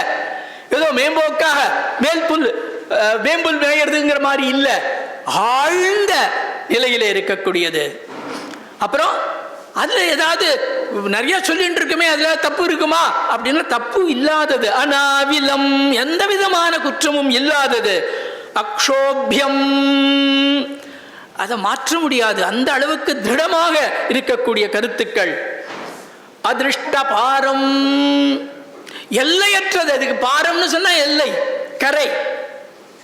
அதனால நிறைய படிச்சவன கரை கண்டவன் அப்படின்னு சொல்றோம் இல்லையா, பாரங்கதா அப்படின்னு சம்ஸ்கிருதத்தில் சொல்றோம். இதுக்கான இவா சொல்லக்கூடியதான விஷயங்கள், அவளுடைய ஞானம் எவ்வளவு இருக்குன்னு நம்மளால மெஷரே பண்ண முடியாது. எல்லையற்றதான ஒன்று. அவிலங்கியம், உல்லங்கனமே பண்ண முடியாது, தாண்ட முடியாது, மீறி போக முடியாது. அந்த அளவுக்கு திருடமான ஞானங்களை, சாஸ்திர ஞானங்களை உடையவர்களாக மகான்கள் இருந்திருக்கா. அவளுடைய ஞானக்கடல், பெருங்கடல், அதெல்லாம் நான் பார்த்துருக்கேன். அப்படிப்பட்டதான எனக்கு என்ன மாதிரி நிலை, ராஜாவை தூங்க வைக்கிறதுக்காக கதை சொல்லக்கூடிய நிலை. இதெல்லாம் அவருடைய மனசில் ஆழ்ந்ததான துக்கத்தை கொடுத்ததுனால தான் இனிமே இது வேண்டாம் அப்படின்னு சொல்லி அவர் ராஜ்யத்தை துறந்து பாலாமடைன்னு சொல்லக்கூடிய இடத்துல இருந்தார். சௌபாகியமாக போன வருஷம் நான் அதிஷ்டானத்துக்கு போயிருந்தேன், பாலாமடைக்கு போயிருந்தேன். தரிசிக்கக்கூடியதான பூஜை சமயம், சாயங்கால பூஜை சமயமாக இருந்தது. பூஜகர் வந்தார், தீபாராதனைகள்லாம் பண்ணி பிரசாதம் வாங்கிட்டேன். உங்களுடைய பந்துக்கள் ஒருத்தர் அங்கே தனியாக அந்த முன்னாடி பாம்பேயில் இருந்தாரா, ஏதோ பத்திரிக்கை இதில் இந்தியன் எக்ஸ்பிரஸா ஜேர்னலிஸ்ட் அங்கே இருந்தார். அவர் வந்து பாம்பேயில் இருந்தேன்னார். பாம்பேயில் இருந்த இந்தியா டுடேலேயும் அது இருந்தேன்னு சொன்னார். அவர் தனியாக அங்கே ஒரு விருத்தாசிரமம் மாதிரி இருக்கு, அந்த இதில் இருந்தார். அவரை பார்க்கக்கூடிய இதுவும் பாக்கியமும் கிடச்சிது. எதுக்கு சொல்ல வர, அந்த மாதிரி அவருடையதான இது கடைசியாக வைராக்கியம். இது எப்படி இந்த வைராக்கியம் வந்ததுன்னு சொல்லிட்டோம். வைராக்கிய விஷயமாக எப்படி சொல்லியிருக்கேன், வைராக்கியம்னா என்னங்கிறத ரொம்ப சிம்பிளா. இப்போ நீங்க பர்திருஹரியும் வைராக்கிய சதகம் எழுதியிருக்கார். அவருடைய நடை கொஞ்சம் பிரௌடமான நடையா இருக்கும். ஆனால் நீலகண்ட தீட்சருடைய நடை ரொம்ப சரளமான இருக்கும். ஒவ்வொரு பதமும் கொஞ்சம் சம்ஸ்கிருதம் தெரிஞ்சாலே போறோம், நம்மளால புரிஞ்சுக்க முடியும். அந்த மாதிரி வைராக்கியம்னா என்னங்கிறத டிஃபைன் பண்றார்.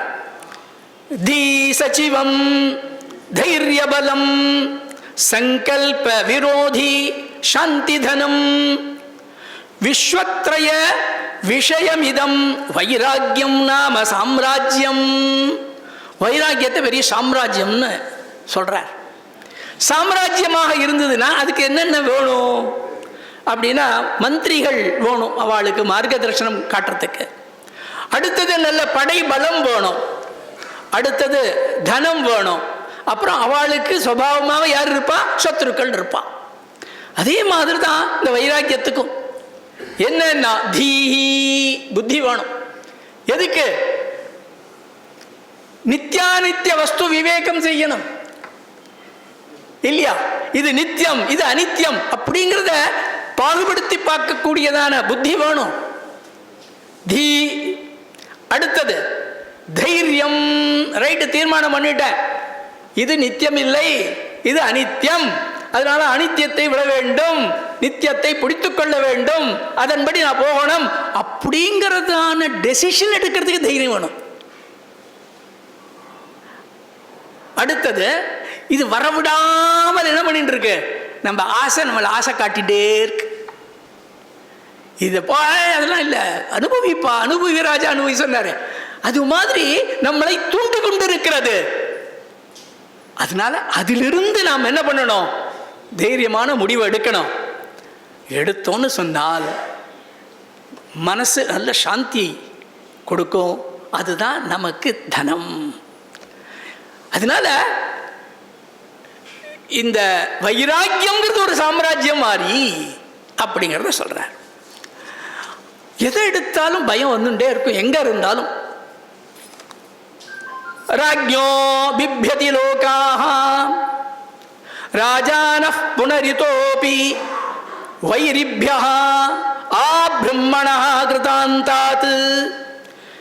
எல்லாருக்கும் பயம். ராஜாவை கண்டா ஜனங்களுக்கெல்லாம் பயம். ராஜாவுக்கு அவனுடைய சத்துருக்களை பார்த்தா பயம். இது பயம்ங்கிறது யாரோ மனுஷனுக்கு தான் இல்லை, பிரம்மாலேருந்து ஆரம்பிச்சு யமன் பர்யந்த எல்லாருக்கும் பயம் இருக்கான். ஆனால் யாருக்கு பயம் இல்லை அப்படிங்கிறத சொல்றார். அகுதோ பயம் அஸ்பிருக ராஜ்யம்.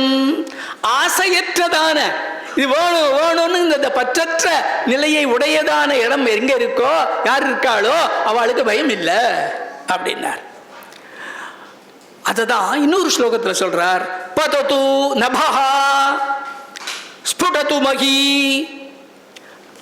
சலது கிரயஹ மிலது வாரிதயஹ அதோத்தரமஸ்து ஜகத் காஹானி வீதராகஸ்ய. வீதராகஸ்ய காஹானி. இந்த வைராக்கியம் இருக்கு, இந்த எதுலையும் பற்று இல்லை, அப்படி பற்றற்ற நிலையில இருக்கக்கூடியவன் எதை பத்தியும் கவலைப்பட வேண்டாம். பாரதி பாடினா இல்லையா, அச்சம் இல்லை அச்சம் இல்லை அச்சம் என்பது இல்லையே, உச்சி மீது வானிடிந்து விழுந்த போதிலும் அச்சம் இல்லை. அதான் சொல்றார். பதது நபஹா. ஆகாசம் விழட்டும், பூமி வெடிக்கட்டும், என்ன மலையெல்லாம் ஒரே இடத்துல இல்லாமல் மாறிக்கொண்டு இருக்கிறது, அச்சலகாலாம் சலகாவா இருக்கட்டும். அதே மாதிரி வாரிதி சமுத்திரங்கள் எல்லாம் பொங்கி எழட்டும். எப்படி இருந்தாலும் என்ன, மற்றவர்களுக்கு பயம். ஆனால் இந்த வைராக்கியம் இருக்கக்கூடியவனுக்கு இதெல்லாம் கண்டு எந்த பயமும் கிடையாது அப்படின்னா. இது மாதிரி பயமற்றதான நிலையை கொடுக்கக்கூடியது இந்த வைராக்கியம், அந்த தன்மை. இந்த வைராக்கியத்தை எப்படி அடைய முடியும் அப்படின்னு சொன்னால் மனதை அடக்கிறதுனால தான் அடைக்கும். ஜகதகிலம் தஸ்ய வசே யஸ்ய வசே ஹதமிதம் சேதஹா. மனசு எங்க அடக்கப்பட்டு விட்டதோ அந்த இடத்துல இந்த உலகமே அவனுக்கு அடக்கமாக ஆகிவிடும். அவன் சொல்றபடி கேட்க அவனுடைய வசத்தில் ஆகிவிடும். அதே மாதிரி இன்னொரு ஸ்டேட்மெண்ட் சொல்றார், ஆந்தரம் ஏகம் கரணம் சாந்தம் யதி கா ததஸ்சிந்தா. இந்த அந்தரங்கமான இந்த உள்ளமானது, அந்த கரணமானது சாந்தமாகிவிட்டால், அமைதியாக இருந்து விட்டால் வேற என்ன எதை பற்றி நம்ம கவலைப்படணும் அப்படின்னா, மனசு அலைபாகிறதுனால தான், சாந்தம் இல்லாமல் இருக்கின்ற பொழுதுதான் நமக்கு எல்லா விதமான கவலைகளும் வருது. மனதை சாந்தப்படுத்தி விட்டோம் என்று சொன்னால் எந்த கவலையும் இருக்காது. அடுத்ததாக இந்த வாழ்க்கைங்கிறத பவசாகரம்னு சொல்கிறோம் இல்லையா, இது எப்படிப்பட்டதுன்னா அது ஒரு ரோகமாக சொல்கிறார். அஜ்ஞானமிக நிதானம் பிராக்ரூபம் ஜனமேவ பவரோகே. இந்த பவம்னு சொல்லக்கூடிய அந்த சம்சாரம்ங்கிறத ஒரு ரோகமாக எடுத்துக்கிறார். இந்த ரோகத்துக்கு என்ன போகணும், மூல காரணம் ஒன்று இருக்கணும் இல்லையா. ஆயுர்வேதத்தில் நிதானம்னு சொல்லுவா அது பேர். எது இதுக்கு நிதானமாக இருக்கு? அஜ்ஞானம். அஜ்ஞானம் தான் இதுக்கு மூல காரணமாக இருக்கு. அப்படின்னா இது ஒரு வியாதி வந்துடுத்துனா அதுக்கான சிம்டம்ஸ் வரும். பிராக்ரூபம், அறிகுறிகள் இருக்கு. அதுக்கு அறிகுறியாக இருக்கிறது என்னென்ன? ஜனனம். இந்த ஒவ்வொரு வாட்டியும் நம்ம பிறக்கிறோம், ஜனனம் இல்லையா. சரி, இந்த வியாதியானது முற்றிய நிலையில் இருக்கிறது அப்படின்னா எப்படி தெரியும்னா, அதுக்கு பேர் பரிபாக்ககான்னு பேரு. சம்சரணம் புனரப்பி ஜனனம் புனரப்பி மரணம் ஜனனி ஜட்டரே சயனம்னு சொன்னாரோ, அது மாதிரி இந்த சுழற்சியானது இருந்து கொண்டே இருக்கும். சரி, நோய் இருக்குங்கிறத சொல்லிவிட்டோம், அதுக்கான வழி என்ன? போக்கணுமா வேண்டாமா? அதுக்கு மருந்து என்ன? பைஷஜ்யம் நைஷ்டிகி சாந்தி. மனசை ஒருமைப்படுத்தி மனதை ஆண்டோம் என்று சொன்னால் நமக்கு இந்த வியாதிகளெல்லாம் நீங்கிவிடும் அப்படிங்கிறத. ஸோ ஆத்ம ஞானத்துக்கான இதை முயற்சி நம்ம பண்ணினோன்னு சொன்னால் நமக்கு இந்த இதெல்லாம் போகும் அப்படின்னு சொல்கிற சாந்தி விலாசத்தில் இதே ஒன்று. நம்ம சாஸ்திரங்களெல்லாம் படிக்கிறோம், நல்ல சூக்ஷ்மமான புத்தி இருக்கு, நல்ல வாத திறமைகள்லாம் இருக்கு. இதனால என்ன பிரயோஜனம்? மனசு அமைதியாக இருக்கா சொல்லு. அதனால எல்லா விதமான பிரயோஜனமும் இருக்கு. அது இல்லாமல் மற்றதெல்லாம் இருந்ததுனால தாவத்தாக்கிம் தத்திம் தத்திம் அப்படின்னு சொல்றாங்க. ததக்கிம் ததக்கிம்னு ஆச்சாரியால் சொல்றாள். இவர் தாவத்தாக்கிம் தாவத்தாக்கிம் தாவத்தாக்கிம்னு சொல்றார். அதனால மனசு கவலை தோய்ந்ததாக இருந்துன்னு சொன்னால் அதனால பிரயோஜனம் இல்லை. அதனால என்ன பிரயோஜனம் அப்படின்னா, மனதை நாம் ஒருமுகப்படுத்தி அமைதிப்படுத்த வேண்டும். பண்ணினோன்னா எல்லாத்தையும் சாதிக்க முடியும் அப்படின்னு சொல்கிறார். இன்னொன்று, இந்த நிலை வரணும், மனசெல்லாம் நிம்மதியாக பண்ணணும், நமக்கு மோட்சம் கிடைக்கணும்னு சொன்னால் அதுக்கு என்ன கதி, அதுக்கு என்ன வழி அப்படிங்கிறதையும் சொல்கிறார். त्यज संसारम असारम भज शरणम पार्वती रमणम विश्वसिहि श्रुति शिखरम विश्वमिदम तव निदेशकरम. தேவையில்லாததை விடு. யாரை போய் பிடிச்சிக்கணும் அப்படின்னு சொன்னால் சரணம் பார்வதி ரமணம். நம்ம வேதங்களில் இருக்கக்கூடிய விஷயங்கள் அதுதான் நமக்கு வழிகாட்டியாக இருக்கக்கூடியதுன்னு அதை பிடிச்சிக்கணும். அப்படி பண்ணினோன்னு சொன்னால் அவை நமக்கு வழிகாட்டி நல்ல ஒரு நிலையை கொடுக்கும். இதெல்லாம் நம்ம தெரிஞ்சுக்கணுங்கிறதுக்காக முயற்சி பண்ணுறோம். ஞாத்தும் ஹாத்தும் விஷயம் ஸ்ரோத்தும் மந்தும் கிரகீத்தும் ஆத்மானம் வத்சா யதி நகி கடதே தத் சாதயத அவிமுக்தாய. இதெல்லாம் பண்ணி பார்க்குறேன், முயற்சி செஞ்சு பார்க்குறேன், இதெல்லாம் முடியலையே என்னால். என்ன வேற ஒன்றும் பண்ண வேண்டாம், நீ காசிக்கு போ. ஏன்னா காசியில் என்ன பண்ணுறார் பரமேஸ்வரன் அப்படின்னா, உபதேசம் பண்ணி மந்திரோபதேசம் பண்ணி அவளை மோட்சத்துக்கு அனுப்புகிறார். அதே மாதிரி தான் அடுத்தது சாஸ்திரங்களுக்கு சொல்கிறார். சாங்கியம் யோகோ நிகமா பக்தி கர்ம பிரபத்திரிதி ஏகத்திர சகலம். இது எல்லா சாஸ்திரங்களையும் ஒன்றா வைங்க ஒரு பக்கம். இன்னொரு பக்கத்தில் என்ன? கேவலம் அவிமுக்தம் ஏகத்திர அப்படின்னா அதுக்கு ஈக்குவலண்டா நீ இந்த சாஸ்திரங்கள்லாம் படிக்கிறதுக்கு எவ்வளோ முயற்சி பண்ணணுமோ அதுக்கு இணையாக நீ காசிக்கு போய் பண்ணினேன்னு சொன்னால் என்ன பலனுக்காக நீ முயற்சி பண்ணுறியோ அது சரளமாக இங்கே கிடச்சி போயிடும். அதனால் காசி யாத்திரை போங்கோ. கல்யாணத்தும் போது காசி யாத்திரத்தை சொல்லலை, மோட்சத்துக்காக சொல்கிறார்.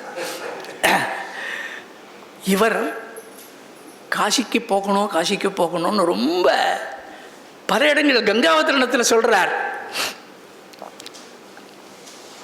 நான் காசிக்கு போகணும். நான் எங்கே இருக்கேன்? காவேரி தீரத்தில் இருக்கேன். அதுவும் நல்ல பவித்திரமான தீரம். வேதாந்த விசாரங்களை பண்ணிட்டு இருக்கேன். அதுவும் நல்லதுதான். ஆனால் என் மனசுல என்ன இருக்கு? காசிக்கு போகணுங்கிறது இருக்கு. ஆனால் போக முடியல. அதனால ஏன பிரகாரேன எப்படியாவது நான் காசிக்கு போனேன். எப்படின்னா கங்காதரனும் ஒரு காவியத்தை எழுதுறேன், அது மூலமாக கங்கையை ஸ்மரிக்கிறேன், அதன் மூலமாக வாராணசியை ஸ்மரிக்கிறேன், என்னுடையதான மனக்கண்ணின் மூலமாக அந்த காசி கஷேத்திரத்தை நான் பார்க்கிறேன் அப்படின்னு சொல்லி கங்காதரத்தை எழுதுறார். கடைசியா வைராக்கிய சதகத்தில் நகிருஹீதம் ஸ்ருதி ஹிருதயம், வேதங்கள்லாம் என்ன சொல்லியிருக்கு, அதனுடைய சாரம் என்ன அப்படிங்கிறத நான் இன்னும் அறிந்து கொள்ளவில்லை. அது இன்னும் எனக்கு பிடிபடல. நிகிருஹீதம் பரிப்ளவம் ஹிருதயம், அல பாஞ்சுட்டே இருக்கக்கூடியது. அதை செய்யட்டுமா இது செய்யட்டுமா, இது வேண்டாமா அது வேணுமா அப்படின்னு அந்த அல பாஞ்சுட்டே இருக்கு இந்த ஹிருதய மனசு. அதை நிகிரகணம் பண்ண முடியல என்னால். ஆனால் இச்சாமிச்ச தாமபரம், சிறந்ததான ஒரு இடம், அதுக்கு போகணும். உயர்ந்த நிலைக்கு நான் போகணும். அதுக்கு என்ன பண்ணணும்? கச்சாமிச்ச விஸ்வநாதபுரம், காசி க்ஷேத்திரத்துக்கு நான் போகிறேன் அப்படின்னு சொல்லி ஒரு சங்கல்பமாக அதை எடுத்துக்கிறார். இது மாதிரி வைராக்கிய சதகத்தில் மனுஷனுக்கு இருக்கக்கூடிய தன்னுடைய அனுபவங்கள் தான் சொல்லியிருக்கேன். மற்றவனை குறை சொல்லி சொல்லலை, தன்னுடைய அனுபவங்கள், அனுபவம் வாயிலாக எல்லாருக்கும் பொருந்தக்கூடியதான மார்க்க தரிசனத்தை அப்பைய தீட்சிதர் பண்ணியிருக்கார். அப்படிப்பட்டதான விஷயங்களை கொஞ்சம் ஸ்மரிக்கிறதுக்கு சிந்தனை பண்ணுறதுக்கு எனக்கு ஒரு வாய்ப்பு கொடுத்ததான நீலகண்ட தீட்சிதர் ஃபவுண்டேஷன் அவர்களுக்கும் அதில் இருக்கக்கூடிய காரியகர்த்தாக்கள் அந்த அதிகாரிகளுக்கும் இந்த சம்ஸ்கிருத கல்லூரியினுடைய நிர்வாக அதிகாரிகளுக்கு இதுவரையிலே பொறுமையாக இருந்து கேட்டு மகிழ்ந்ததான அனைத்து அன்பர்களுக்கும் என்னுடைய நமஸ்காரத்தை தெரிவித்துக் கொள்கிறேன். ஸ்ரீ குருபியோ நமஹ. இன்றைக்கி வெளியில் மழை பெய்யல, இங்கே உள்ளதான் நல்ல மழை. ஒரே பல விஷயங்களை பெரிய பெரிய ஸ்காலர்ஸ் இங்கே ராமச்சந்திரன்ஜி, நம்முடைய ஹரிஹரன்ஜி, அப்புறம் காமகோட்டி இவாளெல்லாம் இங்கே மடை திறந்த வெள்ளமாக பேசினா. இப்போது கடைசி கட்டத்துக்கு வந்திருக்கோம் இந்த நிகழ்ச்சியினுடைய நிறைவு செய்ய. அது ஒரு நன்றி உரை. சிருங்கேரியைச் சேர்ந்த பிரம்மஸ்ரீ ராமூர்த்தி ஸ்ரௌதிகள் இந்த புஸ்தகத்தை முதல்ல ஒரு தனிப்பட்ட முறையில் ஒரு தமிழில் எழுதினார். அப்போது நாங்கள் என்ன சொன்னோம், நீலகண்ட தீட்சிதருடைய ஃபவுண்டேஷன் சார்பாக அதை நாங்கள் மும்மொழிகளில் ட்ரைலிங்குவலாக போடுவோம்னு ஒரு ஐடியா வந்தது. அப்போது சமஸ்கிருதத்தில் மூலத்தையும் போட்டு அதுக்கான டிரான்ஸ்லிட்ரேஷன் தமிழ்லேயும் ஆங்கிலத்திலையும் போட்டு அதுக்கப்புறம் அதுக்கான பதத்தை பற்றி தமிழ்லேயும் இங்கிலீஷ்லேயும் காமெண்ட்ரியை போடணும்னு ஒரு ஐடியா பண்ணி அவரோடது அப்படியே எடுத்து இங்கிலீஷில் டிரான்ஸ்லேட் பண்ணோம். இது எல்லாருக்கும் இப்போ புரியுங்கிறதுக்காக பண்ணினோம். அவருக்கு எங்களுடைய முதற்கண் நன்றி. அது தவிர இந்த புஸ்தகம் பண்ணும்போது எங்களோட நீலகண்ட தீட்சிதர் ஃபவுண்டேஷன் ஒரு ட்ரஸ்ட்டு தான், ஒரு அறக்கட்டளை. அதனால் இந்த புஸ்தகத்துக்கான செலவை அமெரிக்காவில் இருக்கக்கூடிய நடேசன் ஜானகிராமன்கிறவர் வந்து குடும்பத்தோட சார்பாக அவர் வந்து இந்த புஸ்தகத்தை பப்ளிஷ் பண்ணுறதுக்கான மொத்த செலவையும் அவர் ஏற்றுண்டார். அவர் ஆனைமட்டம் எஸ் ரங்கநாத் ஐயர், ராஜலட்சுமி அம்மாள் மற்றும் ஆனைமட்டம் எஸ் நடேஷ் ஐயர், ராஜமம்மாள் ஆகியோரின் நினைவாக அவர்கள் குடும்பத்தினர் வழங்கிய தாராளமான நன்கொடையின் மூலமே சாந்தி விலாசம் நூல் வெளியீடு செய்யப்படுகிறது. அவர்களுக்கு எங்கள் ஸ்ரீ நீலகண்ட தீட்சிதர் ஃபவுண்டேஷன் சார்பாக நன்றி தெரிவித்துக் கொள்கிறேன். இந்த நூலை அறக்கட்டளை சொற்பொழிவு சமயத்தில் வெளியிட அனுமதி தந்த குப்புசாமி ரிசர்ச் இன்ஸ்டிடியூட் சமஸ்கிருத கல்லூரியின் நிர்வாகத்திற்கும் எங்களுக்கு இந்த புத்தகத்தை வெளியிடுவதற்கு மற்றும் பல ஆலோசனைகளை வழங்கி எங்களை உற்சாகப்படுத்திய இந்த கல்லூரியின் முதல்வர் டாக்டர் ஸ்ரீ ஹரிகரன் அவருடைய ஒத்துழைப்புக்கும் எங்கள் நன்றியை தெரிவித்துக் கொள்கிறேன். வைராகிய சதகம் குறித்த அறக்கட்டளை சொற்பொழிவை நிகழ்த்தவும் இந்த நூலை வெளியிடவும் ஒப்புதல் அளித்த டாக்டர் ஸ்ரீ ஆர் ராமச்சந்திரன்ஜி அவர்களுக்கும் நன்றி. அதுவும் அவர்கிட்ட நாங்கள் நேரடியாகவே பேசலை, ஆனாலும் அவர் வந்து இதுக்கு ஒத்துண்டு எங்களுக்கு வந்து இன்னைக்கு ரொம்ப சிறப்பாக இந்த நிகழ்ச்சியை நடத்தி தந்தார். அவருக்கு ரொம்ப நன்றி, நமஸ்காரங்கள். நமது தலைமை விருந்தினராக ஒப்புக்கொண்டு சாந்தி விலாசம் நூலின் முதல் பிரதியை பெற்று சென்றார் காமகோடி அவர்கள். அவருடைய அப்பாவும் பெரிய சமஸ்கிருத ஸ்காலர் வீழிநாதன் எல்லாருக்கும் தெரிஞ்சிருக்கும். அவர் வந்து நம்ம ஐஐடி மெட்ராஸோட டைரக்டராக இருக்கார். அவருக்கும் எங்களோட நன்றி. இந்த விழாவை மேலும் சிறப்பானதாக ஆக்கிய இக்கல்லூரியின் துறை தலைவர்கள், ஆசிரியர்கள் மற்றும் மாணவர்களுக்கும் நன்றி. இந்த நிகழ்ச்சியை பிரம்மாண்டமாக நடத்த உதவிய கல்லூரியின் செயலாளர், டிஜிட்டல் பிரிவு பணியாளர்கள் மற்றும் ஊழியர்கள் அனைவருக்கும் என் நன்றி. இந்த விழாவை சிறப்பிக்க எங்கள் அழைப்பை ஏற்று வருகை தந்த அறிஞர்கள், நீங்கள் எல்லாம் வந்திருக்கீர்கள், பக்தர்கள், அப்புறம் எங்கள் பாலாமடை கிராமத்தை சேர்ந்தவா எல்லாரும் வந்திருக்கீர்கள். உங்கள் எல்லாருக்கும் என்னோட நீலகண்ட தீட்சிதர் ஃபவுண்டேஷன் சார்பாக நன்றியை தெரிவித்துக் கொள்கிறேன். இந்த புத்தகம் அச்சிடும் பொழுது ஆவணங்களை பரிசீலித்து பிழை திருத்தம் செய்து ஆலோசனை வழங்கிய முன்னாள் LIC நிர்வாக இயக்குனர் ஸ்ரீ வி சுப்பிரமணியம், முன்னாள் செட்டிநாடு வித்யாசிரம் துணை முதல்வர் திருமதி பாலசரஸ்வதி கிருஷ்ணசாமி, திரு வருண் சேஷாதிரிநாதன், சமஸ்கிருத அறிஞர் திருமதி கௌரி வெங்கட்ராமன் மும்பையில் இருக்காவா, மெட்ராஸ் நர்சிங் கல்லூரியின் ஓய்வு பெற்ற பேராசிரியர் திருமதி P சாவித்ரி அவர்களுக்கும் எங்கள் நெஞ்சார்ந்த நன்றி. திரு ஸ்ருங்கேரி சாரதா பீடத்தின் சேர்ந்த திரு தியாகராஜன் ஆகியோர் செய்த மதிப்பாய்வுக்கு ரிவ்யூ பண்ணா எல்லாமே அதுக்கும் மதிப்பாய்வுன்னு சொல்லுவா தமிழில், மதிப்பாய்வுக்கும் நாங்கள் நன்றி தெரிவிச்சுக்கிறோம். இறுதியாக இந்த அச்சு ஏற்றுவதற்கு முன் பிழை திருத்தம் மற்றும் தொகுப்பில் உதவிய எங்கள் தலைவர் ஸ்ரீ வி சங்கரன், செயலாளர் மற்றும் அறங்காவலர் ஸ்ரீ PK சேஷாதிரிநாதன் ஆகியவருக்கும் ஒவ்வொரு ஸ்டேஜ்லேயும் எங்களுக்கு அதை பார்த்து இது இந்த மாதிரி பண்ணால் நல்லா இருக்கும்லாம் ரொம்ப எங்களுக்கு ஒரு அறிவுரை வழங்கி இந்த புத்தகத்தை கொண்டு வந்தோம். இது மட்டும் இல்லை, இந்த புஸ்தகத்தை இங்கே ராயப்பேட்டாவில் தான் இருக்குது சிட்டி பிரிண்டிங் ஒர்க்ஸ்னு.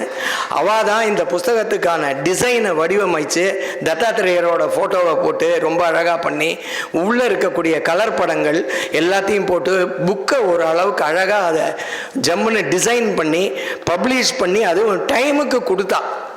அதுதான் ரொம்ப ரொம்ப முக்கியமான பாராட்டுதற்குரிய செயல். இது தவிர இங்கே வந்திருந்த அனைவருக்கும் எல்லோருக்கும் எங்கள் நீலகண்ட தீட்சிதர் ஃபவுண்டேஷன் சார்பாக நன்றியையும் எங்களுடைய நமஸ்காரத்தையும் தெரிவித்துக் கொள்கிறேன். அதுவும் இந்த இடம் எனக்கு பால்யத்திலேருந்து ஒரு தொடர்புடைய இடம்.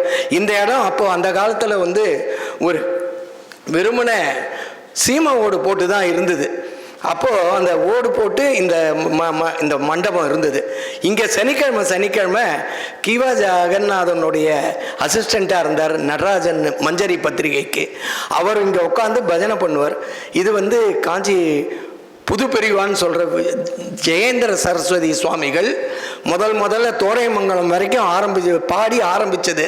அந்த பஜனையில் நாங்கள் எல்லாரும் சனிக்கிழமை கலந்துப்போம். ரொம்ப நல்லா நடக்கும். மார்கழி மாதத்தில் இங்கே முன்னாடி தேவி பிரசாத்னு பிரின்ஸ்பால் இருந்தார். அவருடைய மாமாவும் இங்கேயே படித்தார். அவர் ரொம்ப சூப்பராக ஒரு அருமையான ஒரு சக்கரை பொங்கலை போட்டு காலங்காலத்தால் எங்கள் எல்லாருக்கும் பஜனை பாடிட்டு வந்தோன்னே சுட கொடுப்பா. இங்கே இருக்கிற அவ்வளோ ஸ்டூடெண்ட்ஸ் வித்தியார்த்திகள் எல்லாரும் சந்தோஷமாக சாப்பிட்டோம். இந்த இதையும் சொல்லி எல்லாருக்கும் நன்றி தெரிவித்துக் கொள்கிறேன். நமஸ்காரம்.